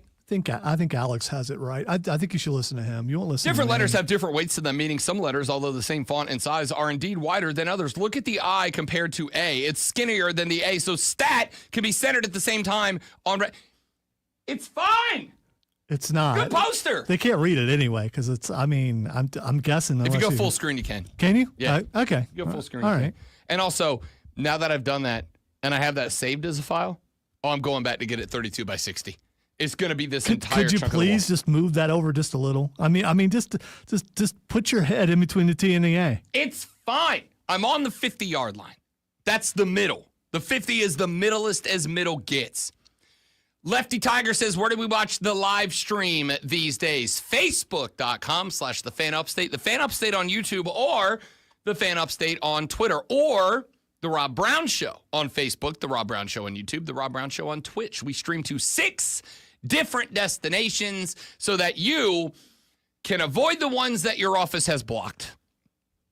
I was at the Swamp Rabbit game yesterday, and I had a gentleman come up to me and he goes, hey man, I used to listen to your show at work on YouTube. I used to watch the stream on YouTube, and my company just blocked YouTube. What should I do? And I said, number one, quit and find a new job. But if that's not an option for you, you can watch it on Twitch, you can watch it on Facebook, you can watch it on Twitter. Check out wherever you want to check out the Rob Brown Show streaming live every day. Let's get some noise in here. Some sound, a blitz of sound. We'll call it the audio blitz. Let's go with a couple of different sounds. I will start with this one. Rick Pitino has been getting some sound out there. He did a segment on, actually, you know what? I haven't gotten a chance to edit that one yet, so I'm going to hang off on that for the sake of Lonzo. Yeah, thank you. I'm going to hold off on that I one. mean, I'm good at my job, but I'd rather not. Yeah, have I just to, realized that I loaded it, but I didn't get a chance to edit it. don't want so to tear a rotator cuff. Yeah, And I don't need Lonzo eating it, falling out of the chair, trying to get to the dump button back there. Never fell out of the chair that you've seen. You guys know Frankie Muniz played Malcolm from Malcolm in the Middle back in the day? He's a race car driver now. And I don't mean like for funsies on a local track. I mean like he's racing on I think the third highest circuit right now. It's pretty good. Well, old Frankie was running a race this weekend. And old Frankie got into a spot where they had to shut the cars down. They had a red flag for just a minute. And there was some electrical problems. Frankie had to shut down the electrical system in his car for a few minutes. And on the radio, it sounded like this. Electronic thing turned off, all fans, all coal suit, even the main power, So I have to turn my Creed CD off? Yes, unfortunately, that'll have to be off. With arms wide open, under the sunlight. Thank you for singing what was playing in my head. Welcome to this place, I'll show you everything. Big respect to Malcolm in the Middle. Was he singing that whilst driving? No, they really were fast? they were red flagged on pit row. Oh, okay. So they were stuck on pit road. They had to just kind of hang out there on pit It road. would have been more impressive if he was doing that while he was driving. I don't disagree, but stuck on pit road, they're like, "Hey, we got to have you turn everything off." And he's like, "Well, how do I entertain myself? I got it. I'll just sing Creed. I don't care if you want to listen to it or not. I'm the driver with the homes wide open." Me and Malcolm, we're bonded now. We're guys. Dale Earnhardt Jr. has a podcast. It's pretty good. Over the past handful of days, Dale Earnhardt Jr., as recently the anniversary of the passing of Dale Earnhardt Sr. came and went, has been sharing some stories and memories about his pops, about Dale Sr., the Intimidator. He told a cool story the other day about how some guy in Ireland came into possession of one of Dale Sr.'s first stock cars, like that he raced on the circuit. And this guy bought this car like years and years and years and years ago, and he's been hanging on to it the whole time, did nothing with it. So he gave it to Dale Jr. So Dale just like has one of his dad's first cars. Pretty cool story. He told another story of Dale Sr. I'm going to play you the setup for the story, and then we're going to play a little game. Here's Dale Earnhardt Jr. talking about a story with Dale Sr. Ran everybody off Friday or so. I'm like, all right, boys, let's get the beer. We go shop. We get the beer. We got the whole basement. We got everything ready. And, man, when I get home, don't start without me, but when I get home, we're going to be raising hell. This is 98, 99. This is the prime. Yeah. He comes. Okay. So Dale Jr. says, me and the boys went down shopping, grabbed us some beer, went on back to the house. They were a little before me. I said, don't start without me. We're going to crack some cold brewskis, cold beers, have us a good old time. And then he ended it with, he comes, ... talking about his dad to break up this party. Lonzo, how did Dale Earnhardt Sr. end Dale Earnhardt Jr.'s party? How did he do it? Did he show up and drive a car through the middle of the party? Did he show up with that broom-handled mustache and just like start giving people the look? No. Dale Earnhardt Sr. ended Dale Earnhardt Jr.'s brewski party in the most Dale Earnhardt Sr. way possible. And they're nosing that thing around the house. Everybody runs out of the house. We were in the basement. Everybody runs out of the basement door to their cars and jumps. Why'd they run? They're like, you guys? Well, they were like, Dad, Dale's home. They thought he was going to land. They thought Dale was they pissed. thought he was going to land and come in there and raise hell or something. I don't know. He just flew it around, then he went and landed. But like probably 80% of the people hauled ass. He loved it. He thought it was hilarious. Dale Earnhardt Sr.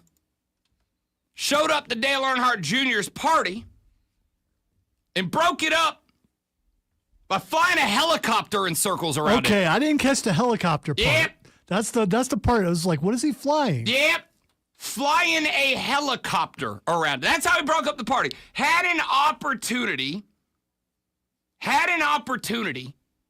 to like have a little fun. Decided to break up his boys' party having a helicopter fly around it. That's pretty spectacular. Where are they? I mean, how many are there houses around? Are they living out in the middle of nowhere? I'm just trying to figure out how he can fly a helicopter around and not being. It's Dale Sr. I think the answer is however he wants. Okay. All right. Just, I could be wrong. You know. West Virginia and Pittsburgh have themselves a little rivalry going on. And part of this rivalry is a classic tradition where they sing a little Sweet Caroline, bop, bop, bop. Not a part of the original lyrics. So ridiculous. No, of course it's not. People thinking that they could rewrite a classic song, by putting their bombs in there, and you're all lemmings. You're all sheep. People in large groups like to have fun. People in large groups like to have fun. You're sheep. Yes, don't do it. If you don't do it Lonzo's way, you're a sheep. No. As somebody who has been in plenty of watering holes with plenty of bands playing plenty of live music, people in large groups like to have fun. If you wrote a song and someone decided to add something to your song without your permission, you would sue them. Mm-hmm. We definitely don't do parody songs on this show ever, do we? It's not a parody. People have decided add in bump. Somebody writes a song and you change the lyrics to it. You don't do that? No, actually I don't. I just sing the same song with a different voice. That's all. I love it. West Virginia fans, when they play Pitt, the backyard brawl. They changed the bop bop bop to Sweet Caroline, eat Pitt, which is great because it rhymes. It rhymes. Rascal Flatts, and I've given a lot of heck over the years to Rascal Flatts because they're a soccer mom band. It's just not for me. Because, they got a little rock and roll. They got a little country. They're country, so they're horrible. All things country are horrible, and that's entirely untrue, and you're wrong. And I'm not suck. going to have this fight with you because you're wrong again. Some of the biggest... George Strait has a gazillion number ones. You think it's because he's bad? No. On the daggum country charts, he does? No. On the charts. George Strait's got an album. Daggum country charts. He's got an album of just number ones. 50 of them. Don't make me prove it again, man. Now, country's easy. Now, Rascal Flatts, I've given a lot of hell to them because they're a soccer mom country band, which is not for me, and I like to make jokes. Rascal Flatts, however, they earned a little credit from me because they played a show in West Virginia. And in the middle of a Rascal Flatts set, they decided to have a little fun and play that song.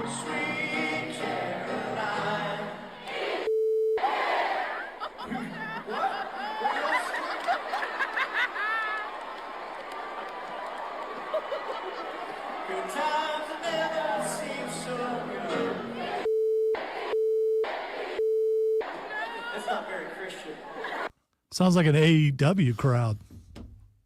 Sounds like to me, bunch of people in a country music show having a damn good time. How many kids were out there? Who cares?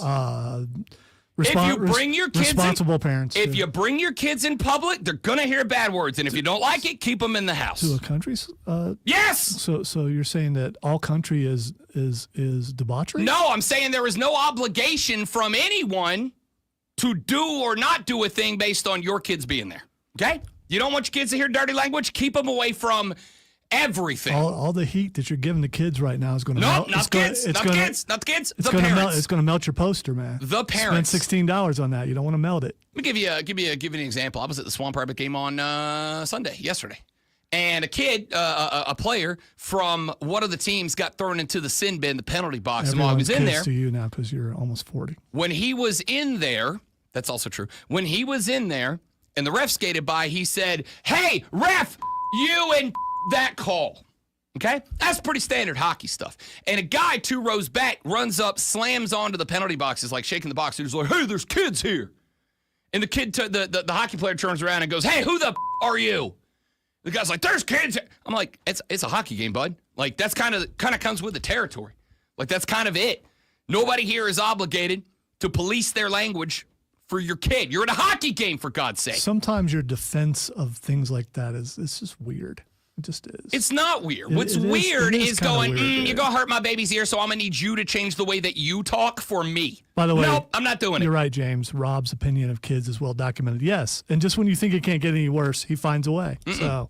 See, because what Rob Brown is very well known for at these hockey games is to walk around and involve the kids in the hockey game, to let them have segments up on the Jumbotron to go, "Hey, we got this really cool kid up in 117. It's his birthday. He's got a big sign. Let's get him up on the Jumbotron. Give him his time to shine." I love kids. I don't like kids' parents. Can we just put it out there?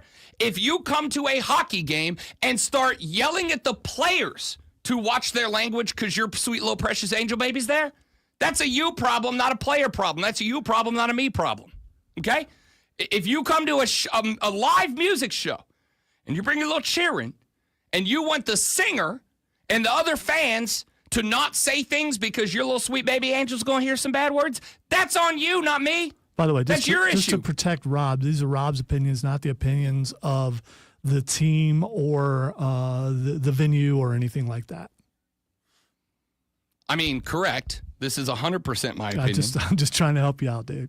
I don't feel honestly. I don't feel like I need help on this. Well, I mean, because if a complaint was lodged to any of those entities, they would have apologized to the parents and the kids. So, and which would kind of prove what you're saying wrong. If you bring your kid to a brewery and you hear Rob Brown say some dirty language and you say apologize, I'm gonna say no. Just tell you right now, I'm gonna say no. You brought your kid to an adult place. Things happen. I thought it's hilarious that this band, known for being kind of soccer momish, went to one of college football's hottest rivalries, a place that is known for saying "eat pit," and they were like, you know what? We're going to break it up a little bit. We're going to give them their chance to do their thing and have themselves a little fun with their college football tradition. We're going to let them have that moment, and that crowd was hot in that moment. Hot in that moment. I'm here for it. Rascal Flatts, I owe you a round of applause. I've dogged you a lot for being soccer mommy. I've dogged you a lot, and I apologize for that because you said we got this moment in time for college football that we can roll with them here. Let's do that. Let's do that, and I'm here for it. All right, we got to take a break. We'll come back here in just a minute. Got a little bit more sound I want to run for you. The Rob Brown Show carries on. It's the Fan Upstate.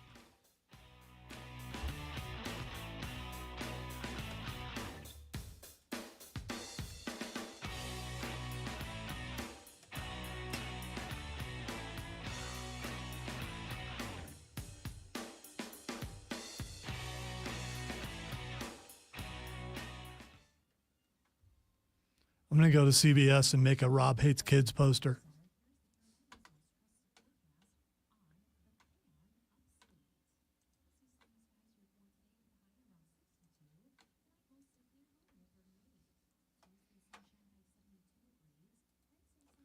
We'll be back because I have to tinkle.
think Rob's laying on the floor somewhere. I'm not sure.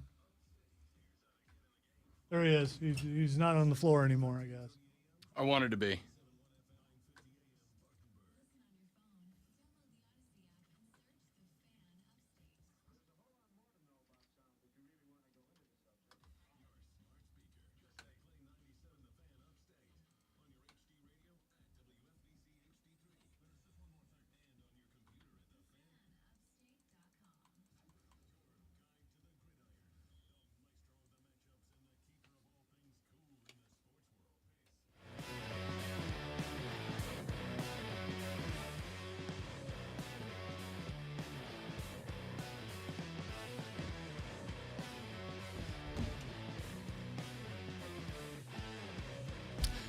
Real good. The Rob Brown Show back on your radio. It's the Fan Upstate. Rob, the great one, Lonzo with you. Got a few more bits of sound that I'm going to run by you here. We got John Blau with the Post and Courier coming up in about 20 minutes from right now. Let's just keep on rolling out the hits. I'm going to play another clip from you from the Dale Earnhardt Jr. podcast. And Dale's interviewing another driver. Now, it's not necessarily a household name yet, but I think he's going to be. I want you to listen to this segment, and then we'll all have a laugh together. Should I say it? It's Dale Jr.'s podcast. I got to say it. We're building a redneck aircraft carrier out of pontoon boats that I'm going to land my airplane on. What kind of airplane? Carbon Cub. What's the runway performance? You going to have a cable? Stop the plane with a cable? I compete in, like, STOL competitions. You compete in competitions? Yeah. How many pontoons are you going to need? I think we're just doing 3. So the ship's only going to be 60 feet long. How fast is it moving? Well, we're hoping to get her to go about 15 knots. I'm excited that that's out there now. That's And if you're the FAA, give us a minute. We're going to give you a call about this. We really do follow the rules. Like, I take aviation safety serious. Something like that idea might sound crazy, but worst case, I end up in the water. The airplane's going to be wet. It's really not a dangerous situation, in my opinion, should I say. So my guy said that his goal is to stick a handful of pontoon boats together and then try to land his little Piper Cub airplane on it.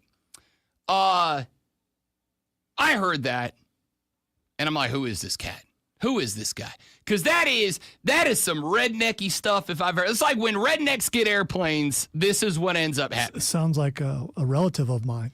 Lonzo, I want you to take a stab in the dark. Give me like 4 or 5 names that you think. Like, what's this guy's name? Give me like 4 or 5 of them. I'm gonna go with Billy Joe Johnson. Okay, couple of double names. Mm-hmm. Bubba Taylor. Bubba's a good guess. Yeah. Putting Bubba in there is a good guess. You're missing out on the redneckiest name of all. Buford Wilson. Buford's a good guess. It's good like Carolina redneck name. Buford. Yeah, Buford. There's one. It's his actual name, and as soon as I say it, you're gonna be like, "Oh, that checks out." I'm gonna go with Ricky. It's not Ricky. Okay. Cletus McFarland. Cletus. Wow. Yep, I told you. It should have been your first guess. Cletus McFarland. You should have suggested Dukes Hazzard, and I probably would have got that. Cletus McFarland started a YouTube channel back in the day. In 2015, he moved on up in the world, started doing this kind of stuff for different, drag associations and other car stuff. And then he just hit the big time, and now he's doing Dale Jr.'s podcast. Cletus McFarland doing this stunt. And I got to tell you, I'm watching it immediately. Like the day he's ready to go, I'm watching this. Yeah, all my uncles and cousins, not all of them, but a good majority of them, fly planes, big planes, small planes. They do goofy stuff like this. They own a cabin in the woods in Ohio, and they have a helicopter and a plane with the thing on the bottom so it can land on the water. And they also have airboats. Isn't it called an airboat? The thing with the big fan on the back? Yep. They got all that kind of stuff. So none of these kind of things surprise me. I'd love to see it, though. Cletus. But did you notice what he said, the stalling thing? So I'm guessing that has to do with stopping a plane on a dime or something. When a plane gets below a certain airspeed, it can't create the lift. Oh, in a okay. way that So stalling that way. Right. Okay. If you and that's a strategy for landing a plane is I was to hit. thinking of stopping. A Yeah. plane has X amount of air of miles per hour that it has to go in order to generate more lift than weight of the plane pulling down towards planet Earth. So if the plane weighs X amount of pounds, you got to go X miles per hour for the wings to generate lift that lifts it up into the air. There is a strategy for going under that mile per hour marker right as you're about to touch the ground so it stops on a dime. And that's what dude's got to try to do. I've seen that something similar with a helicopter. My Uncle Allard, who might be watching, he watches all the time. We went to the airport one time, and he's like, hey, police helicopters flying. You want to take a ride with them? I know the guy. I'm like, no. He's like, come on, you need to get in there. I'm like, no, because I don't trust my Uncle Allard, which is a smart move.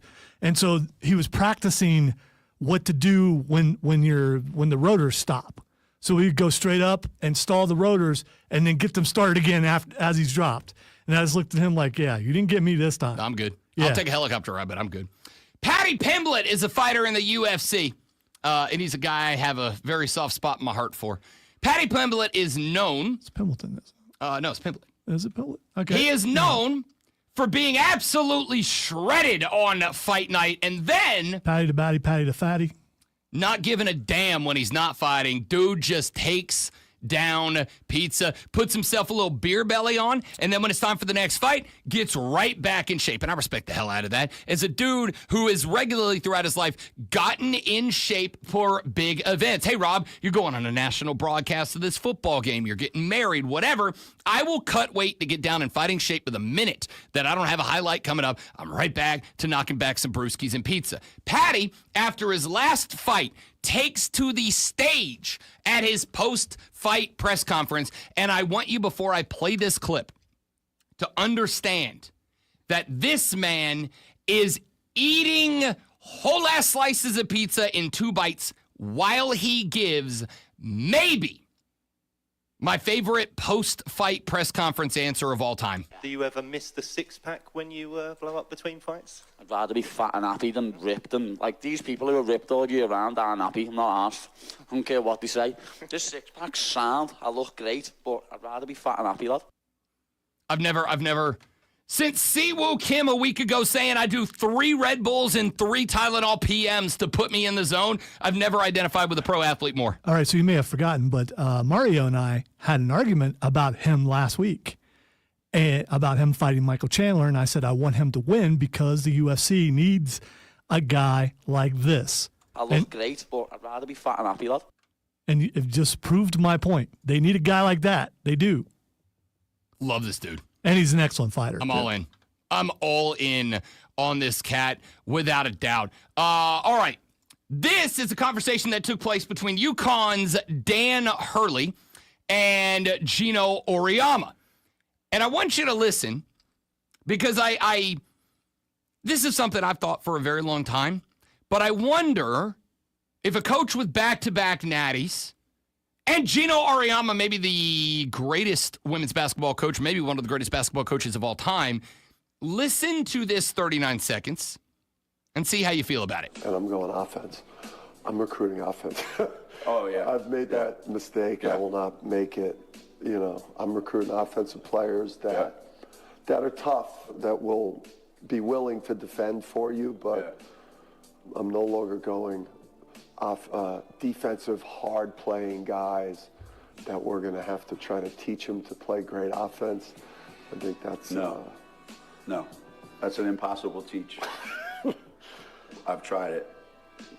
You know, if you got enough guys that are going to score 1,000 points, you're going to win a lot of games. I don't care how good they are defensively.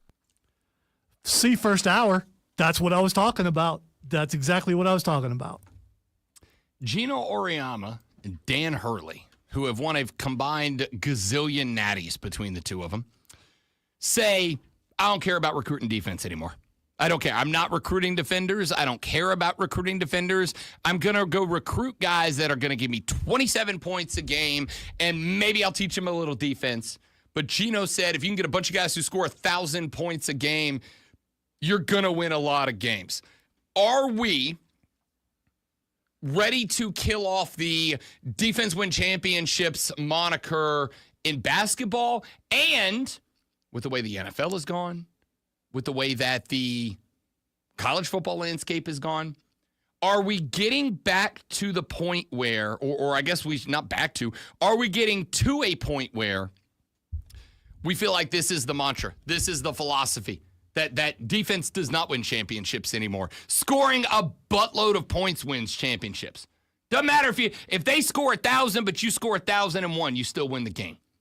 Where do we land on that? Because I got to tell you, I heard that,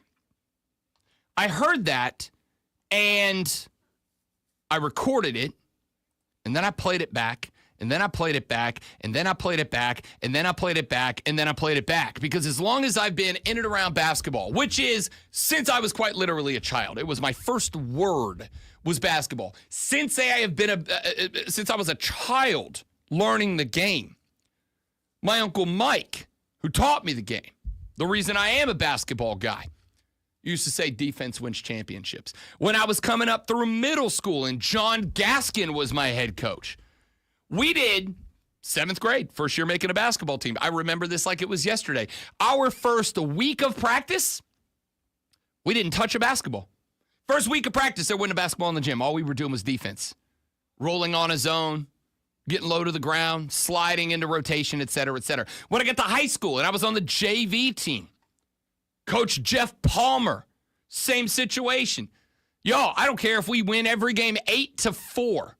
Defense wins championships. Then I got brought up to varsity with Mark Teza. Great basketball coach. Great guy.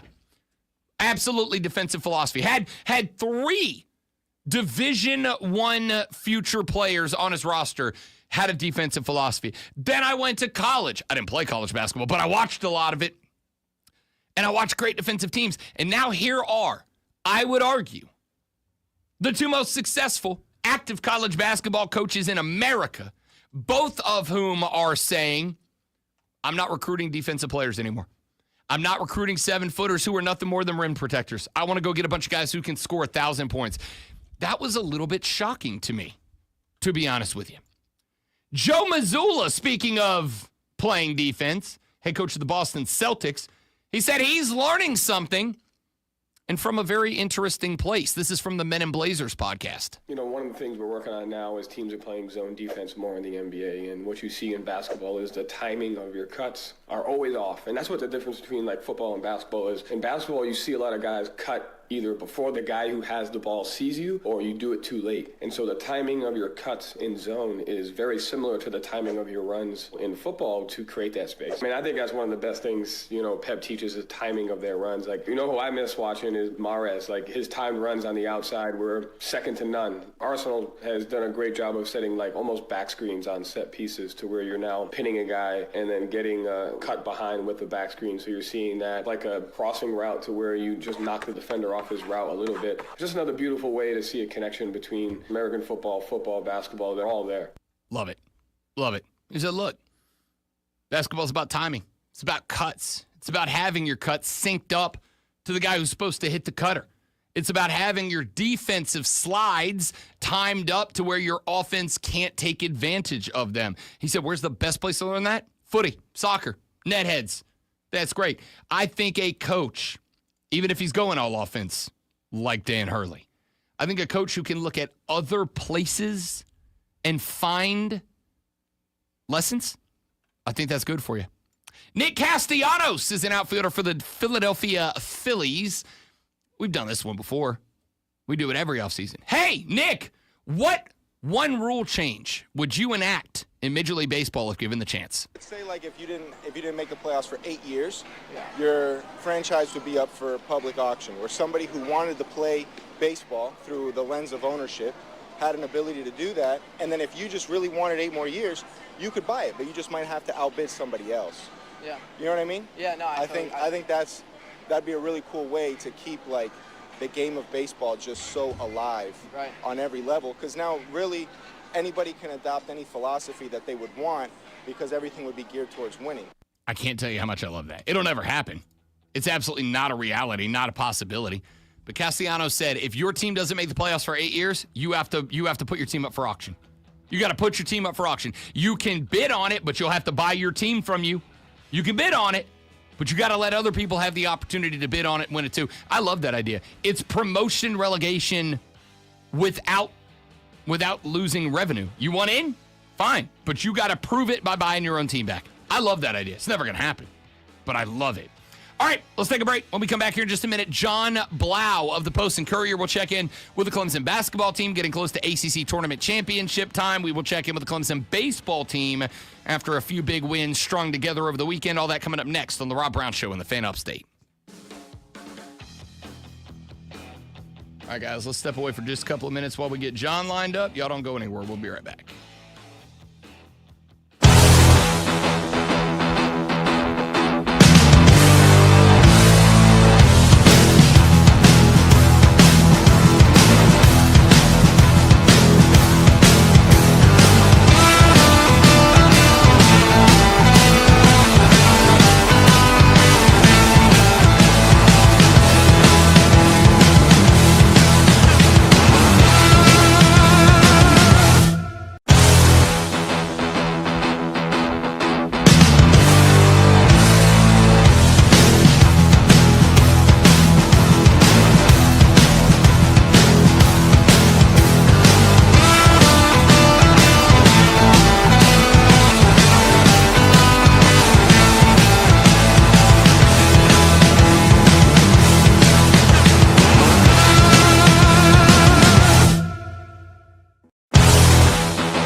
Kind of funny, James, because, the hangover from Chiefs fans, I think, is finally over.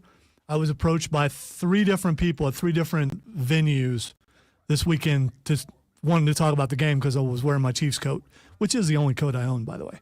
Not that I wouldn't wear it, but sitting down to breakfast, the manager came over to talk to me about it. Was in Lowe's, a guy came up to talk to me about it. Was in Food Lion, a guy came up to me to talk about it. And a lot of disappointment. And, only one of them, I think, was a fatalist going, yeah, it's over. The other 2 was like, yeah, we'll get back next year. So how many weeks has it been? That's not bad as far as suddenly people going, okay, it's all right, it's time to move on.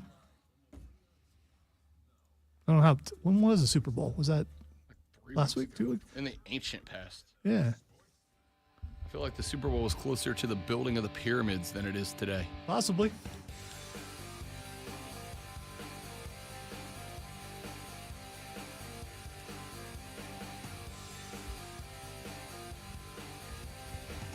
The Rob Brown Show back on your radio. It is the Fan Upstate. Rob Brown, the great one, Lonzo. And now, as we do every Monday, we welcome into the radio broadcast a young man who covers the Clemson Tiger Athletic Department for the Post and Courier. John Blau joining us here on the show. John, what's up, big fella? How we doing? I'm good. How are you, Rob? I'm very well. Thank you very much. I'm not as good. Hashtag segue, John. We're very professional around here. As Brad Brownell and his Clemson Tigers. That loss to Georgia Tech a couple of weeks ago. followed it up with a win over Duke at the crib, followed that up with a 20-point win over North Carolina. You went down to Florida State and embarrassed them. Then on the road against SMU on Saturday, a very convincing road dub. Talk to me about this team, because I was texting with a friend of mine, John Blau, and we both had the same take, which is this is about as focused and as dialed in as we've seen a Clemson basketball team, and they went to the Elite Eight last year. Has something clicked in this squad? Yeah, I don't know. I go back to that Georgia Tech game. I just think that was basketball. I mean, it's just, you give a team an opportunity and you miss a couple shots you could have to win the game. They very easily could have squeaked away with a win there. That just happens sometimes. But for the most part with this team, as we've seen most of the year, it's a very veteran group. They play really good defense. You pair Jaden Zachary with Chase Hunter. They're just a very elite perimeter defense. They turn you over. They don't turn the ball over much themselves. You got a big man in Victor Lockett, and that's the linchpin right there. When he's in foul trouble, you're in trouble. They don't have much depth in the post, but when they do have Victor Lockett available, he's a very veteran guy, rim protector, guy's pretty savvy around the rim and score himself, and that takes pressure off Ian Shefflin too. So it's just a very complete team. The pieces fit really well. I think we've seen that for most of the year. Whether the offense is the same as it was last year, I don't know, but you still got guys who can hit threes, and Hunter and Zachary, and some other guys off the bench. Dylan Hunter's even better there too. So it's a very complete team, and I think when they play well, they look really good. They look really good the last handful of games. Every starter in the lineup from Saturday night, John Blau, had 32 or more minutes, with the exception of Victor, who had 21. He did have 3 fouls in this game. Do you think we are going to see his usage continue to ramp up, or is Brad pretty happy with, hey, go give me 24 minutes, be consistent, we'll be able to cover when you're not out there? Will we see more Victor in the future? Yeah, I think you're going to see 25 plus minutes as long as he stays out of foul trouble. Again, like you said, he got those 2 fouls early in the first half. They had to kind of protect him a little bit the most of that first half, or the second half of that first half. It's hard to say, but then the second half is pretty much free, and they played him about the same amount of minutes they would. So I think Victor Lockett is one of the most important pieces for this team, because Christian Reeves is a guy who's got size, but doesn't really look quite polished yet. He actually had an ankle injury, wasn't able to play. But yeah, like you said, they could cover for him a little bit. You could have Ian Shefflin play the 5 a little bit, but you don't want to have to overload Shefflin, and especially with some of the maladies he's had this year with his back issues and some lower body issues as well throughout the year. You don't want to put too much wear and tear on him, so you'd like Lock-in to play 25, 26, 27 minutes, whatever's feasible for a big man. But at the same time, it's all about foul trouble. If he stays out of foul trouble, you'll see that. If he's dinged with 2 fouls, 3 fouls early in the second half, he's going to have to sit, and that does put a lot of stress on Clemson. Talk to me a little bit about Ian Shefflin, because I think he's one of those cats, John Blau, that if you didn't watch this team, if you didn't see this team play consistently, I think a lot of guys would look at the Chef and think he's more of a glue guy, right? Kind of a role player. But 35 minutes in this game, had 10 points on 4 of 6 from the floor, but he had 5 boards. He had 3 assists. He had a couple of steals. Like, he is a consistent every part of the court kind of player. Talk to me about the player that Ian Shefflin has developed into this year, since he's kind of had to take on a little bit more of a leadership role. Yeah, I mean, maybe he's not a glue guy. Maybe he's like a super glue guy, or I don't know what you call him. But yeah, he just does all the little things that, like you said, a lot of people probably don't watch Clemson basketball wouldn't really appreciate. He's obviously he's an attacker of the basketball off the rim. I mean, he just goes for it. It's not like he's an elite athlete. He's 6'8", 250. He looks like a football player out there, but he attacks the basketball. He's smart. I mean, I think he was a quarterback in middle school, so I mean, he can make passes. He sees the game really well. He tends to make the right play, and then, like you said, maybe he kind of blends into the background a little bit, but you look up and he's averaging near double-double. At least he was earlier in the year. I know that even Brad Brownell said earlier in the year that he might be one of those guys that his jersey ends up in the rafters. I don't know, again, with some of the stuff he's dealt with, just some of the back issues and some of the wear and tear, I don't know if he's going to be able to finish that strong, but The fact that he produces the way he produces, he's even developed a little bit more of a three-point shot. I think he is a guy that's kind of underappreciated at times and gets tagged with that glue guy label fairly or unfairly. John Blau, Post and Courier, joining us here on the Rob Brown Show and the Fan Upstate talking Clemson basketball. We'll get to the baseball team and their big weekend here in just a minute from right now. Just a few games left in the regular season. John Blau, this team currently sitting at 22-5. I expect the 18 out to their name is going to get a little bit better as we get closer. And I'll tell you, I mean, relatively favorable schedule to end up the year. You've got Notre Dame coming up on Wednesday. That road trip to Virginia is kind of interesting. They are 13-14, but they've had a couple of upset wins throughout the course of the year. My thought, John, here is you got yourself in a good position to get the top seed in the ACC in the tournament. You got yourself not just in a spot where you are catching a single-digit seed. Now we're just playing for how high up you are. Pretty good road through the Final Four regular season games, but I would also say can't fall asleep in any of them because Notre Dame, Virginia, BC, and Virginia Tech are all kind of plucky teams. What's the mentality of this team with 4 games left to play between here and March 8th?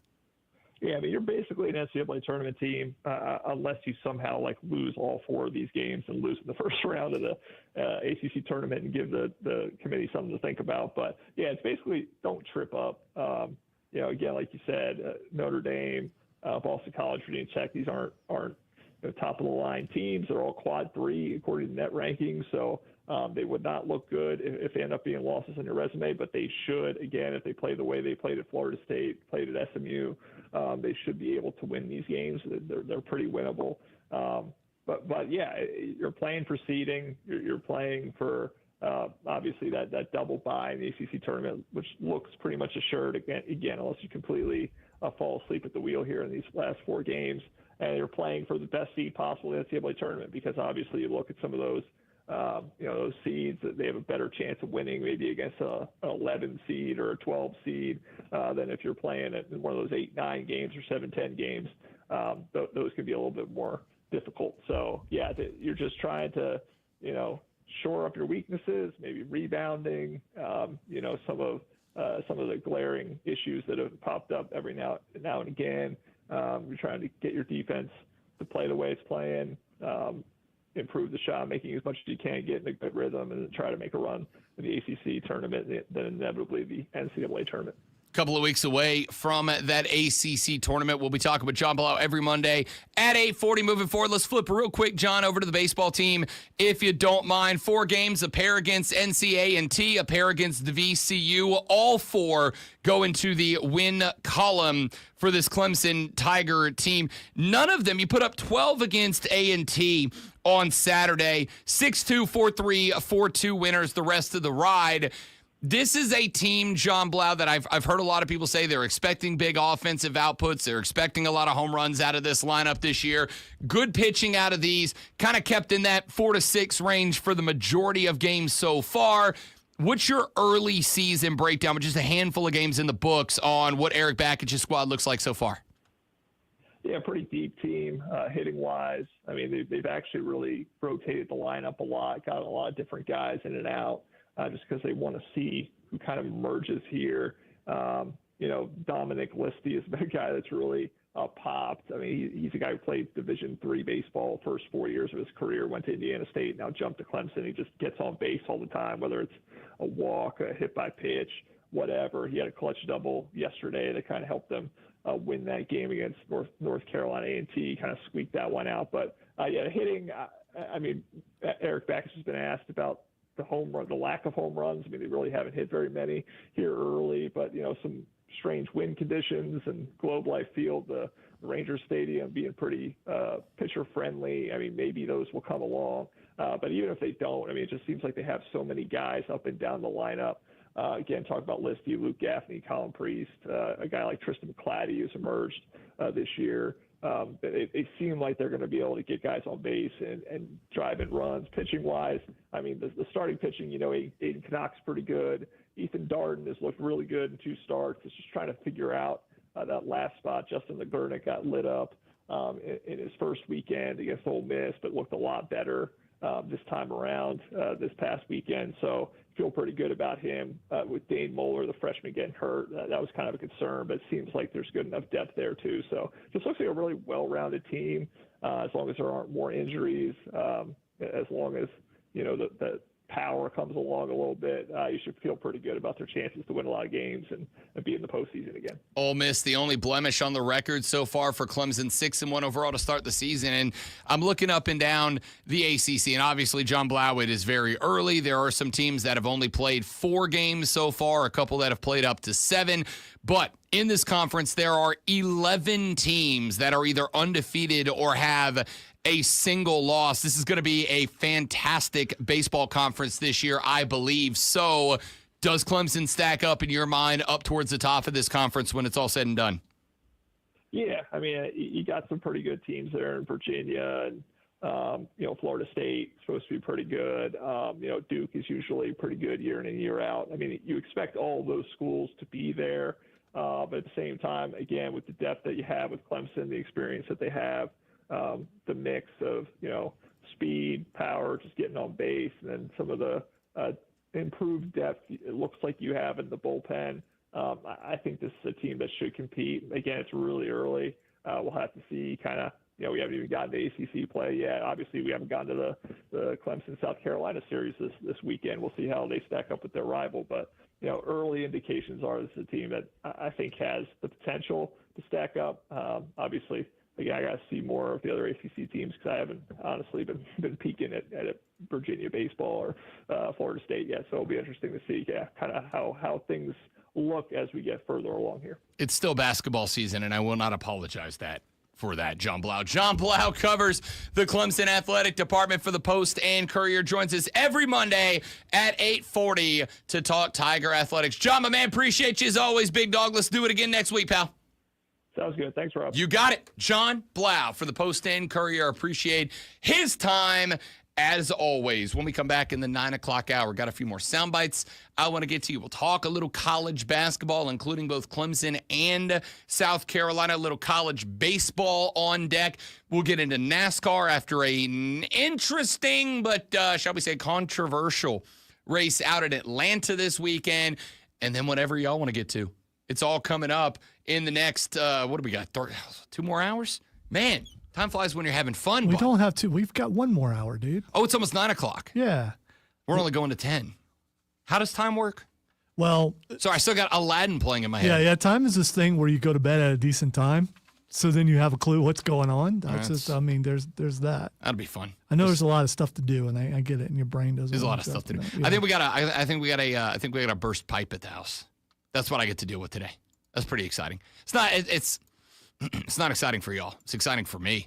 I get to leave here and go home and hang out with a plumber. Super nice guy, though. At least you don't live in the middle of the woods and have to go hang out with a plumber. That's also true. That's a totally different experience. That's also true. Hey, we got breaking news from the Carolina Panthers about Shaq Thompson. I'll tell you what that is when we come back here in just a minute. Now, the Shaq O'Neal of Sports Flashes. That's a different Shaq, but a very good one. Lonzo with a Sports Flash. No rim is safe. South Carolina swept Milwaukee over the weekend, including an 8-inning, 14-4 win yesterday. Ashton Crowder earned the win, pitching 2 innings of middle relief, surrendering 1 hit and striking out 3. Ethan Petrie, or Petrie, I don't know. I'm going to go with Petrie because I grew up with a guy named Petrie. And Nolan Naraki each had a pair of hits and RBIs, and Will Whippet recorded 4 hits and 1 RBI in the win, which moved the Gamecocks to 8-0 to start the season. Colorado quarterback Shedeur Sanders won't work out for teams at the NFL Combine this week, according to reports. Sanders will still meet with teams, though whether or not he'll participate in medical exams is unknown.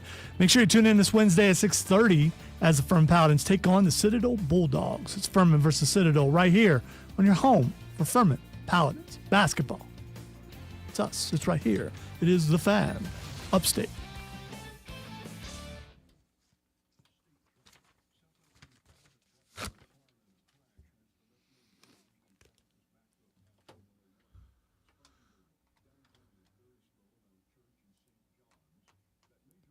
St. John's.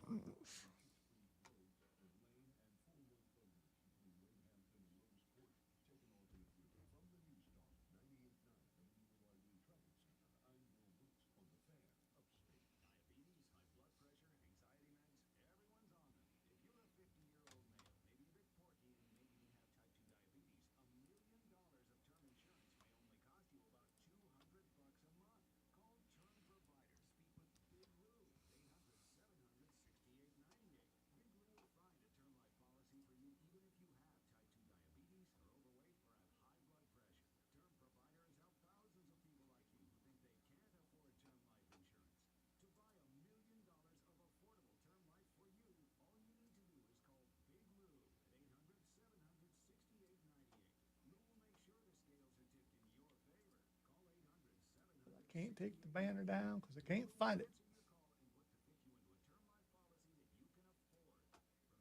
Oh, well.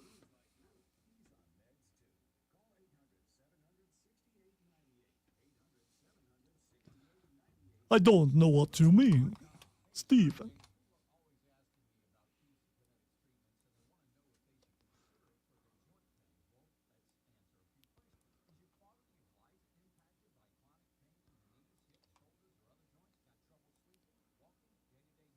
Well, I was going to say the fan is, Dracula's favorite radio station because we talk about bats, but I'm not going to do that because that would be corny, and I can't do that. I'm definitely not going to do it in a Dracula voice because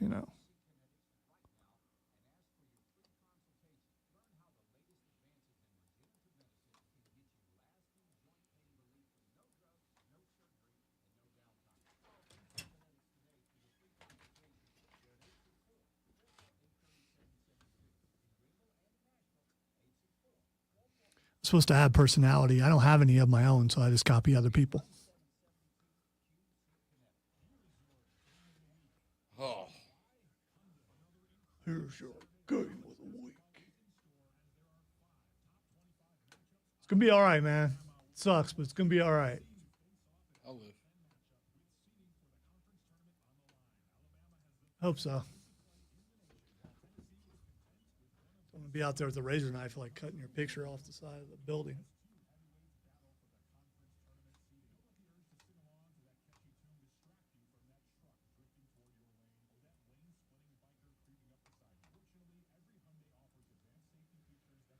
Daggum lane splitting biker. Tonight is the first night of softball practice. Interesting to see how many confused little children are out there. Although they're going to be on the rubber field. So they have a rubber diamond out there. Yep. And I haven't seen that one yet because Raven played there a long time ago. So she doesn't get to break in her new cleats tonight.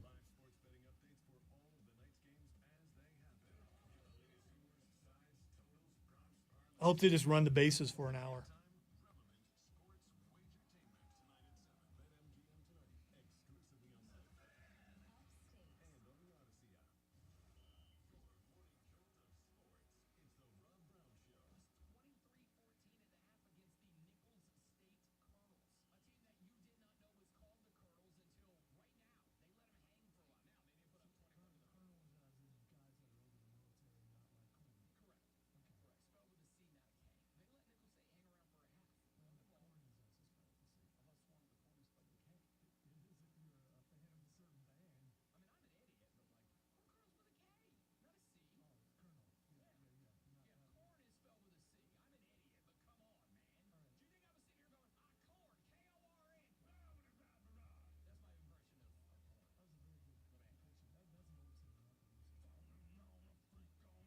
So I did say that, but I was pretty sure they had a new singer. They had a new band member a long time ago, and I thought it was the singer.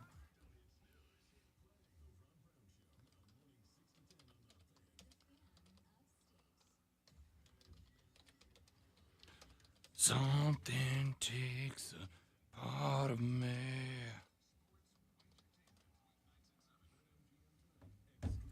So I was wrong. There's only been one singer. Who am I thinking of?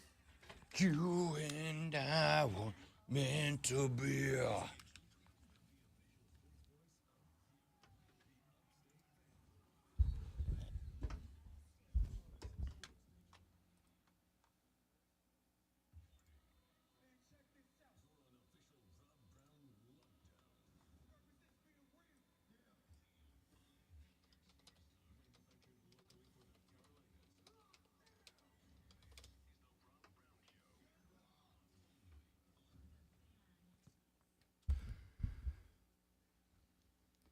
The Rob Brown Show, hour number 4 starts right now. Welcome back, ladies and gentlemen. It is the fan upstate, Rob Brown, the Great One Lonzo, and you rolling through the fourth quarter, the final 60 of the show. which you, of course, can be a part of at 844-326-3663. 844-FANFONE. If you want to get in on the broadcast this AM, you can text that number. You can call that number. Pop it into the phone, save it as a contact, and fire us off a message or a phone call any dadgum time you want to. All right? 24/7, 365. We'll only answer it between 6 and 10, but you can fire off a text whenever you want. Sometimes we'll get around to them even if they're when we're off the air. All right. Lonzo, I'm you know what? I'm gonna say this is worth breaking the glass for. I'm gonna say this is breaking news worthy. Carolina Panther news. Breaking news brought to you by our friends at BetMGM and the BetMGM Network. Make sure you check back for The Cycle every Saturday noon to 4 on the BetQL Network. Had to be out the last couple of Saturdays, but the boys are back in town. Rob and Cody are right again this Saturday. Rob Brown, that's me. Cody Decker, former MLB player. We host that show together from noon to 4 every Saturday. And, of course, there's fine programming on the BetMGM Network around the clock, around the calendar. Carolina Panthers have informed veteran linebacker Shaq Thompson that he could enter free agency as the Cats have decided to move on in another direction. The 30-year-old was a team captain, has been a mentor on the defense since 2015, but has played just 6 games in the last 2 seasons because of injury. Shaq, drafted with the first-round pick of the 2015 Cats, played in a Super Bowl as a rookie alongside Luke Kuechly and Thomas Davis. 752 tackles, 4th most in franchise history, trails only Davis and Kuechly, as well as Mike Minter. Dan Morgan put out a statement that said, quote, "We appreciate Shaq's leadership and dedication over the past 10 seasons, always a source of passion and enthusiasm. He was committed to this organization on and off the field, poured into his teammates, and strived to bring out the best in the team. We wish Shaq the best as he moves forward with his career." Back in 2022, he had 135 tackles. That was a career high, but he did suffer a broken ankle in week 2 of 2023. In week 4 of last year, suffered a torn Achilles that kept him off of the field. Also had 3 picks, 4 forced fumbles, 4 fumble recoveries, and a fumble recovery for a touchdown in 2016 to go along with 12 sacks. Appeared in 123 games, was named a team captain in 5 of his seasons, a testament to leadership on that side of the ball, according to the article that broke this news on Panthers.com. This is one of those spots that, to me, we as fans sometimes get an old kick in the nards reminder that the NFL is a business. Sometimes we get a blunt force-related trauma injury from the whiplash that, while we grow to like the guys, while we grow to be fans of the guys, at the end of the day, the NFL is a business. And at the end of the day, decisions sometimes have to be made that are emotionally difficult, that are difficult in terms of your sentiment towards players or teams or guys or coaches or whatever. Sometimes you got to make the tough call. Sometimes you got to make the call that you don't want to make because it's going to hurt feelings. This is one of those calls. Shaq Thompson is a heck of a football player. Shaq Thompson also has dealt with a ton of injuries the last couple of years that have led to him getting paid a lot of money and not playing games. And it's not his fault. Let's be real clear. This isn't a, I don't want to play. This isn't a, I don't want to be here. Shaq has said multiple times, I want to play my career out here. I want to retire a Panther. I want to be part of this organization from start to finish.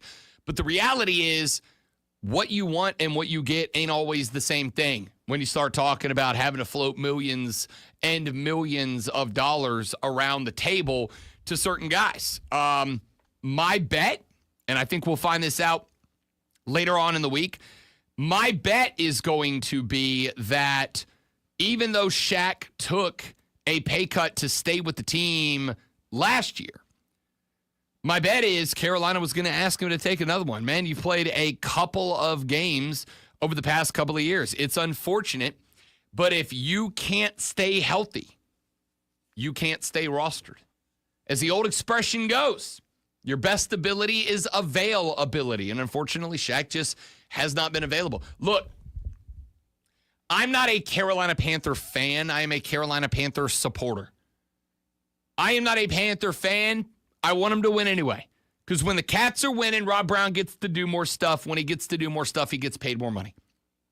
It's a real simple equation for me. So I pull for this team to win.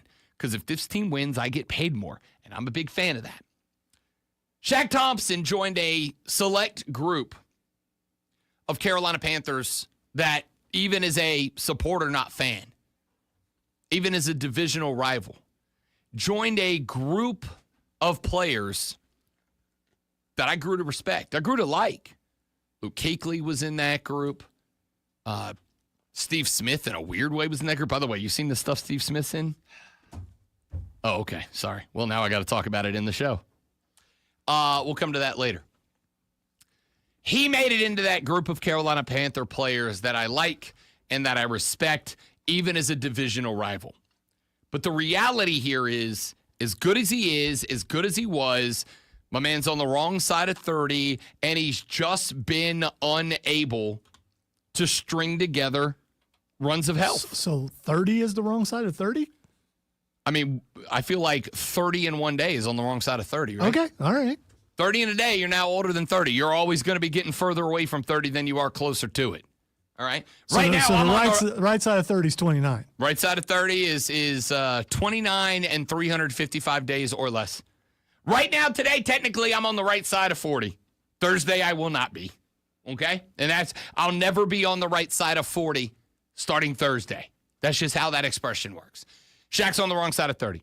And when you're on the wrong side of 30, and you've played 6 games over 2 years, when you're on the wrong side of 30, and you made it 2 games into 2 seasons ago and 4 games into last season, and you're unable to go, it's not your fault. There's nothing that could have been done differently. That broken ankle in 2023 was against the Saints. I remember it very clearly. Like, I was bummed out for Shaq. I was bummed out for the Carolina Panthers.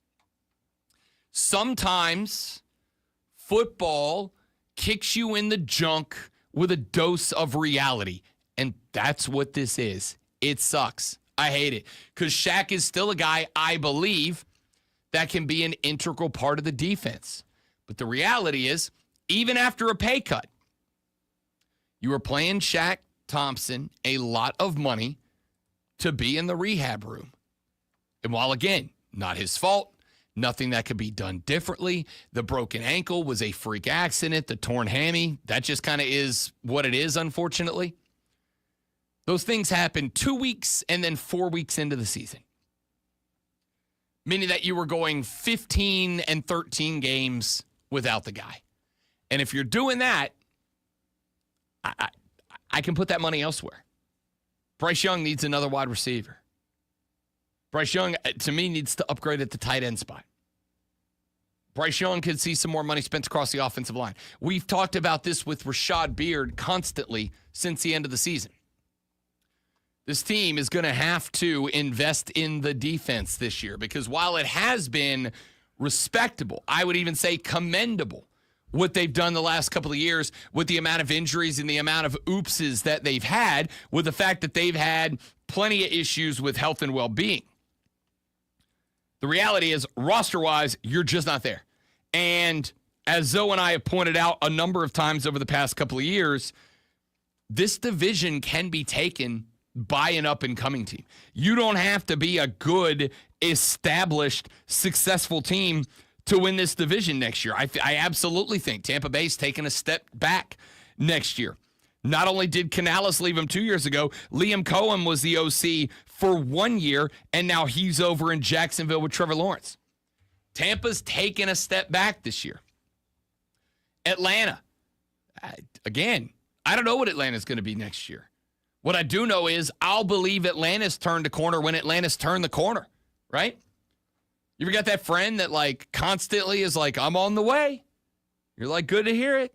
And then they show up half an hour later.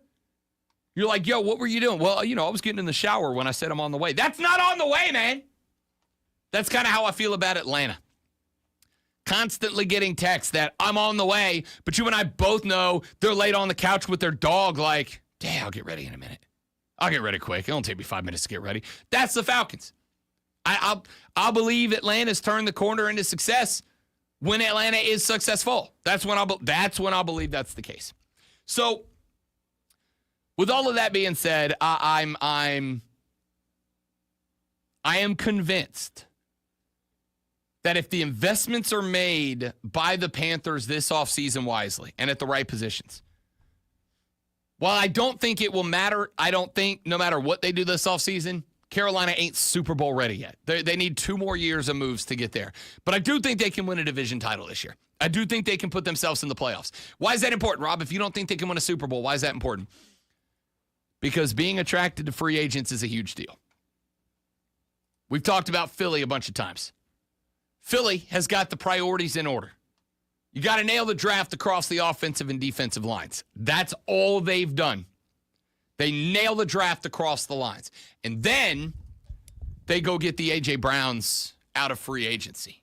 They nail the draft, then they go get their Saquon Barkleys in free agency or via trade or whatever. Carolina's in that spot right now. They're in that spot. They go nail the offensive and defensive lines via the draft, and they can go win a division. Now, when A.J. Brown or DeAndre Hopkins or whoever is in play as a free agent or a trade target, now the Carolina Panthers become an attractive possibility. Not I'll go there for, 1 season as a mercenary and then I'm out. Now, all of a sudden, you look like an attractive team. So, as much as this one stings a little bit to have to say farewell to a young man who's been there since 2016, as much as it stings to have to cut a captain, as much as it stings to have to cut one of the only 2 guys left on the roster from the Super Bowl run, at the end of the day, the Carolina Panthers sit atop a precipice right now. And on one hand is greatness, and on the other hand is another few years of mediocrity. And the reality is a 30-year-old linebacker who was getting paid as much as Shaq was getting paid even after the pay cut, a 30-year linebacker who in a 17-game season is giving you 6 games across 34 of them, that doesn't help pushing you towards the side of the precipice upon which success falls. That holds you back. That's a weight. That's an anchor. And as much as you love the guy and as much as he's done in Charlotte and as much as he's done for this team and yada, yada, yada, at the end of the day, Dan Morgan had a choice to make. On one hand, he can keep a guy around who's an image guy. He can keep a guy around who's on the posters, who's on the banners, who's on the marquee. Or number 2, he can take the money he saves from letting Shaq walk and he can invest that in the next guy. Wide receiver, tight end, hell, maybe a linebacker to replace Shaq Thompson, whatever it's going to be. This is one of those times where the reality is, if you're not available, I don't care how good you make me feel. If you're not available, if you can't be there, if you can't play, I don't care how amazing you've been to me in my past. I don't care what memories we have. I don't care what history we have. It might suck. It might sting, but I got to let you go. We compare everything on this show to one of 3 things: wrestling, food, or relationships, because those are the 3 things that everybody understands: wrestling, food, and relationships. I'm going to put this into the relationship category. You've been dating somebody since 2016. You've had a good relationship. You've had a lot of great memories. You've had a lot of good times. You've got on trips together. You've found success together. You've navigated the good times and the bad. And then one day, that person stops showing up. One day, that person isn't there. One day, that person says, we're going on a date. And then you show up to the place where the date's going to happen and they don't show up. I'm going to take you to dinner. You show up at the restaurant. They're not there. At some point, you got to look at it and go, we've had great memories. We've had great times. We've helped each other through some ups, some downs. But if you can't show up when I need you there, I got to cut ties, no matter how good the memories are. No matter how smiley-faced we were in our photos. No matter how many times I've told everybody how amazing, spectacular, splendiferous you are. Sometimes you got to cut the cord and go, unfortunately, if you're not available, if you're not there for me, I can't be there for you. And I kind of think that's where we are. It sucks because it's not Shaq's fault, right? It's not for a lack of effort. The guy's been in shape at the start of the last 2 seasons. The guy's been there. He's been ready to go, ready to be a leader. But if you can't stay healthy, and not just can you not stay healthy, but you've been unhealthy for back-to-back years, you're not available. You're not showing up on date night. And even if you have really good reasons, if you just keep not showing up when I need you, I got to cut ties. I got to move on. And that's kind of where this is. So I wish Shaq Thompson the best. I really do. I think he's a fun player. He's an intense player. He's a guy I like to watch play. Like I said, he made it into that elite tier of Panther players that even as a fan of my beloved New Orleans Saints, I'm like, I like that dude. I like watching that dude play. But he's played 6 games through 2 years. He was eating up cap. You're at a precipice right now. If Carolina was coming off of a 2-15 season, and Bryce Young stank, and everybody stank, and Dave Canales stank, and Frank Reich was the coach or whatever, if all the things that were true last year happened, I'd be like, keep him around, right? You need some locker room positivity. You need a guy who can walk in there and give you a wave and a handshake and a smile, and everybody buys in and goes, okay, we'll follow that guy into battle. But you're at a spot right now where you got to hammer. You're moving forward. You got to hammer the accelerator. And unfortunately, Shaq Thompson's an anchor, not a gas man. Let's take a break. Come back after this. Got a few more things I want to run through on the Rob Brown Show on the Fan Upstate.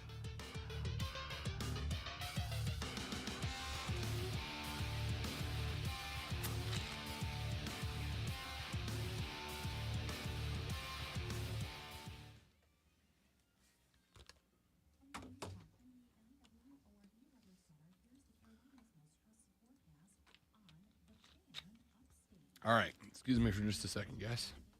You stepping away? Okay. No, I'm not. I'm just going to stay right here and stare at the screen. Stretch.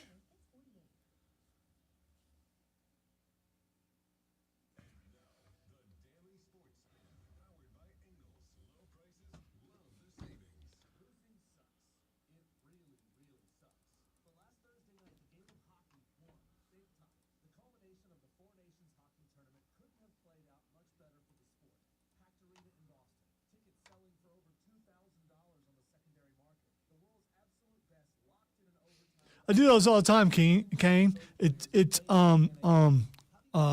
alive.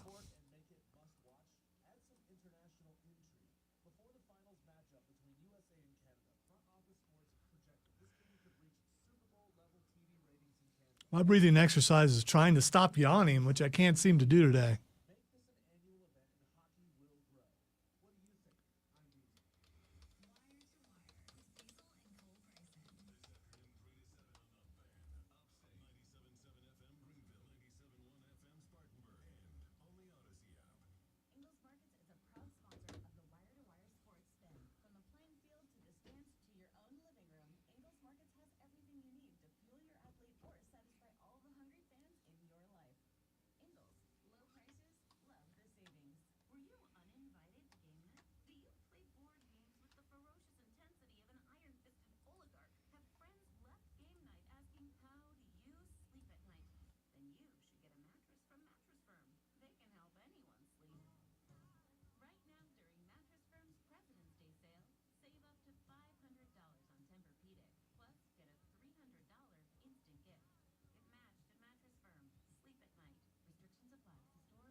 It just means more?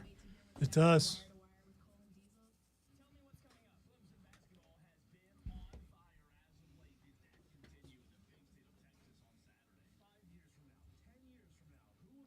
Can't believe Cole did not respond to my text. This is more proof that he's been hanging with you.